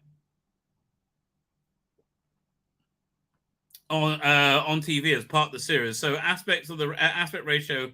So the aspect ratio became a problem, he explained. It had been formatted to old school TV and it was practically square. It was like, what the heck are we going to do? Tim added, they figured it out, but this day he isn't pleased. So what they do? When I say I just cringe, he confesses. It's like 90% there. I just wish we had that last 10%. For most fans, however, it's totally there. It's one of the greatest Batman movies ever made. It is. It's wonderful. It absolutely is. Originally considered a feature Arkham set. Originally considering a feature set in Arkham that became the ensemble episode Trial. Tim Radomski, Paul Dini, and Alan Burnett decided to retell a phase of Batman's origin and give him a love interest that hadn't been done before on the small screen. And they did it so well, right? Absolutely so well.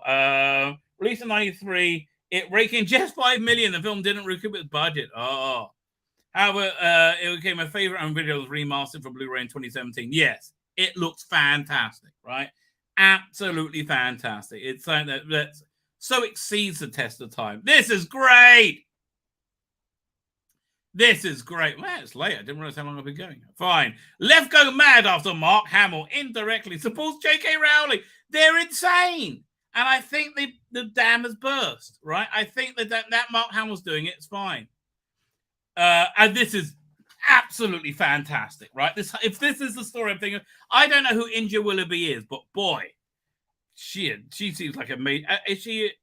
Was she born with a penis, perhaps? I don't know. Star Wars actor and the star's far left voice actor Mark Hamill has earned the left's ire by indirectly and possibly inadvertently supporting author J.K. Rowling, who herself has been a target of the left-wing hatred for years. Yes, for absolute years. Why are you not allowed? I'll look at that in a minute. There's a fifth Doctor. We'll look at that in a minute. Why are you not allowed to question any of this ideology? Because none of it stands up to any questioning. That's why you have to shut up, right? You're not allowed to question because they feel like they make them feel stupid, right? And that's an attack. So it all started when transgender English newsreader and television personality India Willoughby took the first shot at Rowling with a simple tweet reading, "I'm more of a woman than J.K. Rowling was." No, that's not where it started. I think whatever. Then J.K. will never ever be. Never one to shy away from an absurd comment. Rowling channeled her signature wit and replied in her own tweet, reading, "Citation needed." A reference to the claim made without... Yeah, we don't understand what citation is. It was very funny. It was indeed very, very funny. Yeah, that absolutely happened. There was something going on with J.K. Rowling, but my God's sake, it's okay to have female spaces without penises, right? I think it's perfectly okay. If you want to have female spaces with penises, fine. But if females without penises want places exclusively for females without penises, I think they have a right to have a space for females without penises, don't they? I don't have any. It's not my fight, but it seems to be they should be entitled to have spaces with females without penises, right? That should be absolutely an entitlement of theirs. Okay, where are we on to? So anyway, so Mark Hamill. I forgot we're talking about Mark Hamill. Where are we up to? Citation needed. 5. Standing off to the side during this exchange was Mark Hamill, who left a like on Rowling's reply, which the left quickly zeroed in on. Yeah, you are not allowed any inconformity, right? You must be part of the body. Absolutely. It didn't take long for Mark Hamill to trend on Twitter, showcasing a mix of extreme radical activism attacks against the actor. While the dam has burst, mate. I'm sorry. I think the grown-ups had enough. While everyone else either came begrudgingly to Hamill's defense and pointed out the hilarious irony of the situation. Hamill has forever been one of the loudest and most ignorant leftist voices on Twitter. I'm sorry, but that is so true. What a moron. And now it seems it's a particular chick that come home to roost. Master TDS, I follow quickly chimed in to point this out. Mark Hamill likes to tweet at J.K. Rowling, and the internet loses their mind as usual, claiming he has done this once before, so this isn't an accident, and he obviously supports transphobia. These people need to go outside. They do! Yes. So funny. That's a great Twitter account. Man, why is there not Twitter Blue in Israel yet? Every day I complain about that. He included a collage of typical childish, dishonest... yeah, I know. We found this guy who chimed in. Trans person vicious slanders the beautiful, feminine, wise, talented J.K. Rowling. Oh, this is so easy to go. For no particular reason, J.K. says, prove it. And Mark Hamill hits like, now vicious, mentally ill scum are targeting Mark Hamill. I hope he can squirm his way out his temporary bout of sanity. Yeah, I'm sure he will. I regret to inform you that the light police have discovered Mark Hamill liked a funny tweet. Please redirect your love to Patrick Stewart until further notice. Not Mark Hamill liking transphobia. At least we have Patrick Stewart. I mean, really, you people are insane. Mark Hamill, I hope you never come back from it, mate. I hope they eviscerate you forever, because that's kind of what you deserve. Velma cast and creator claim HBO Max series inspired by their love of both animation and previous version of Scooby-Doo. Really? That's like saying, the World War II was inspired by Hitler's love of the Jews. Yeah, not so much, mate. Not so much. We might look at that. we might look at that story. I mean, because it is cray-cray. Brianna Wu joins, calls for a Hogwarts Legacy boycott, claims whether you join or not is a character test. Yes, if you boycott it, you're a shitty character, right? You're an absolute shitty character.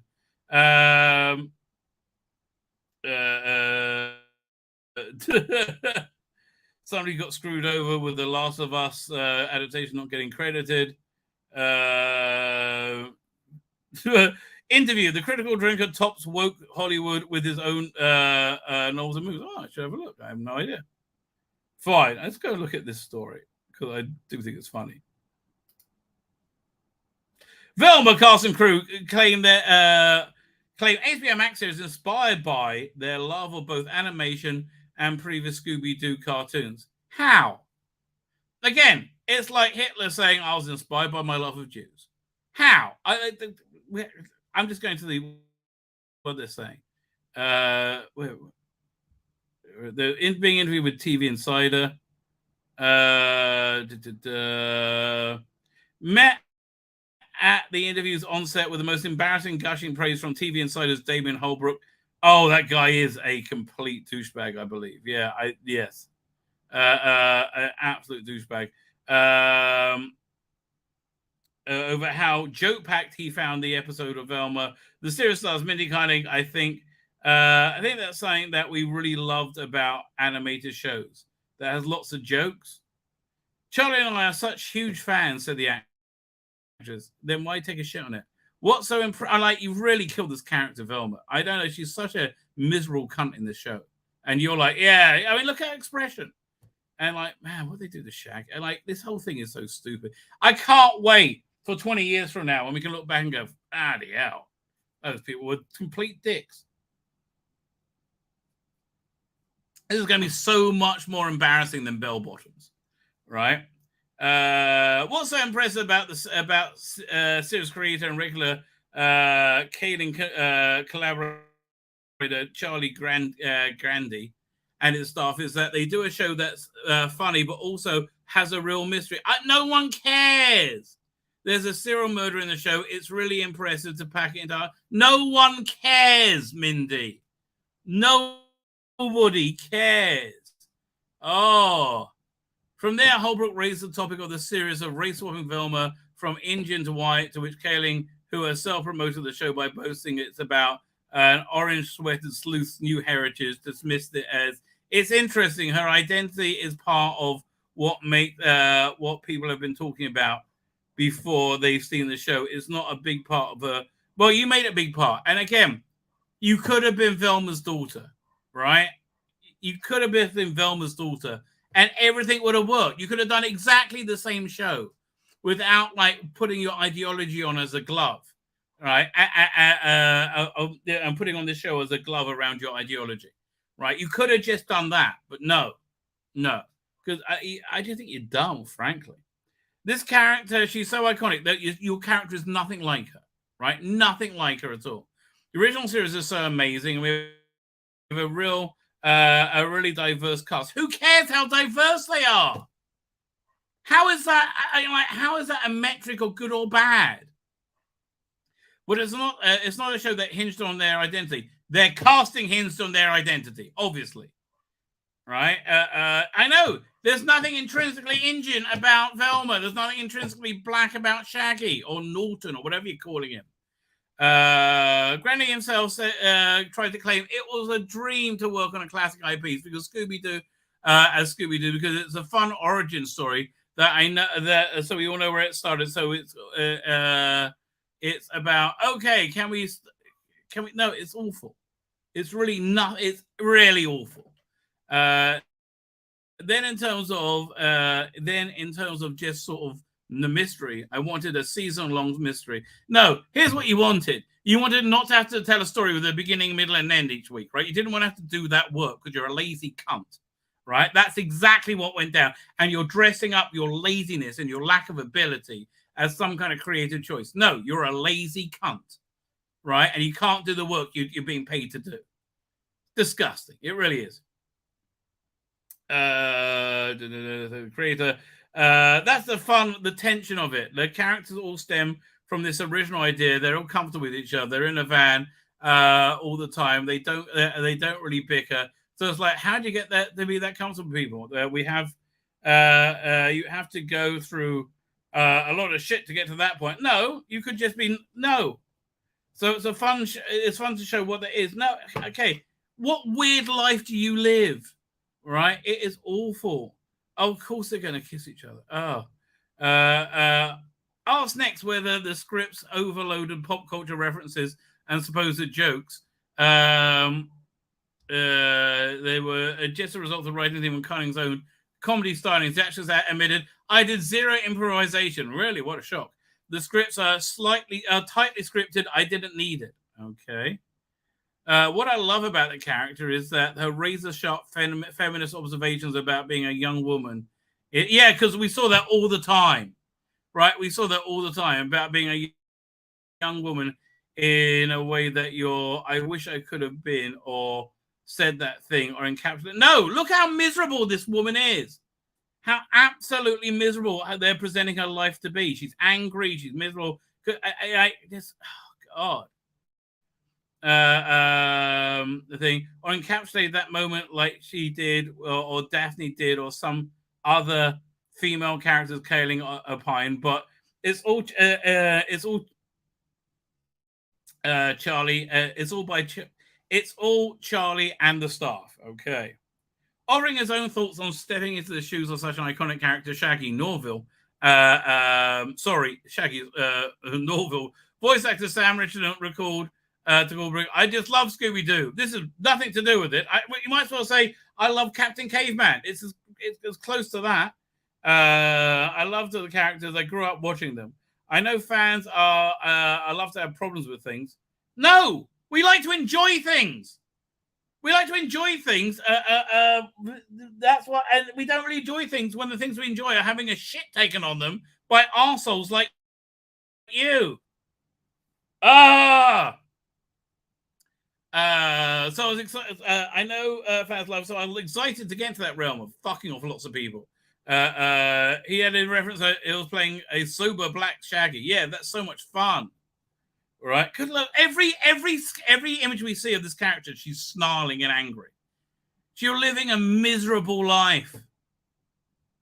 Yet, despite supposed love for the original team, an anecdote given by Fred voice actor Glenn suggests the otherwise. Okay. Speaking to his approach of voicing the butt of the series' tired white people bad line or humor, it's always funny. Philadelphia co-creator explained he wanted to make him a little more immature, a little more petulant, sound a little more like a high school kid. Okay. The way I interpreted the character was completely driven by the scripts that I got handed. Yes, we know. What do they seem to be going on here? They hate white people. And they have like so much grievance, so much bleeding grievance. Let me lean into that. Okay, he says clearly, he's clearly an entitled, petulant kid who is somewhat clueless, and everybody described him more as like an innocent bully. He's like a bully, but he's completely unaware of how offensive the things are that he's saying. I find so's Velma. Further describe the actor. In his mind, he's super nice, but he says and does awful things. And again, white people bad. Oh, thank God it's over. New as a Velma can be caught every Thursday on HBO Max, not by anybody with any taste. Okay, not by anybody with taste. Much better to come and catch my show on Thursday. Fine. I think with that, I'm going to wrap up. Dr. Mascuda, how are you doing? I'm a fellow Brit as well, by the way. I'm based in Merseyside. We're on Merseyside. Well, good to meet you, sir. I heard about him. I haven't paid attention to it. Oh, it's garbage. Don't bother paying attention, mate. It's like it is absolute garbage, right? It's crap beyond crap. Women's spaces and women only. That's a dangerous thinking, Rabbi. Yes, I know it is. And for that reason, I better get offline before the CIA comes and get me, which I'm sure they're going to do. By the way, when I started talking about them, my views cut in half. Did you notice that? That is the craziest thing. Gonna hit the Amber Oilcast button. I'm gonna hit it again.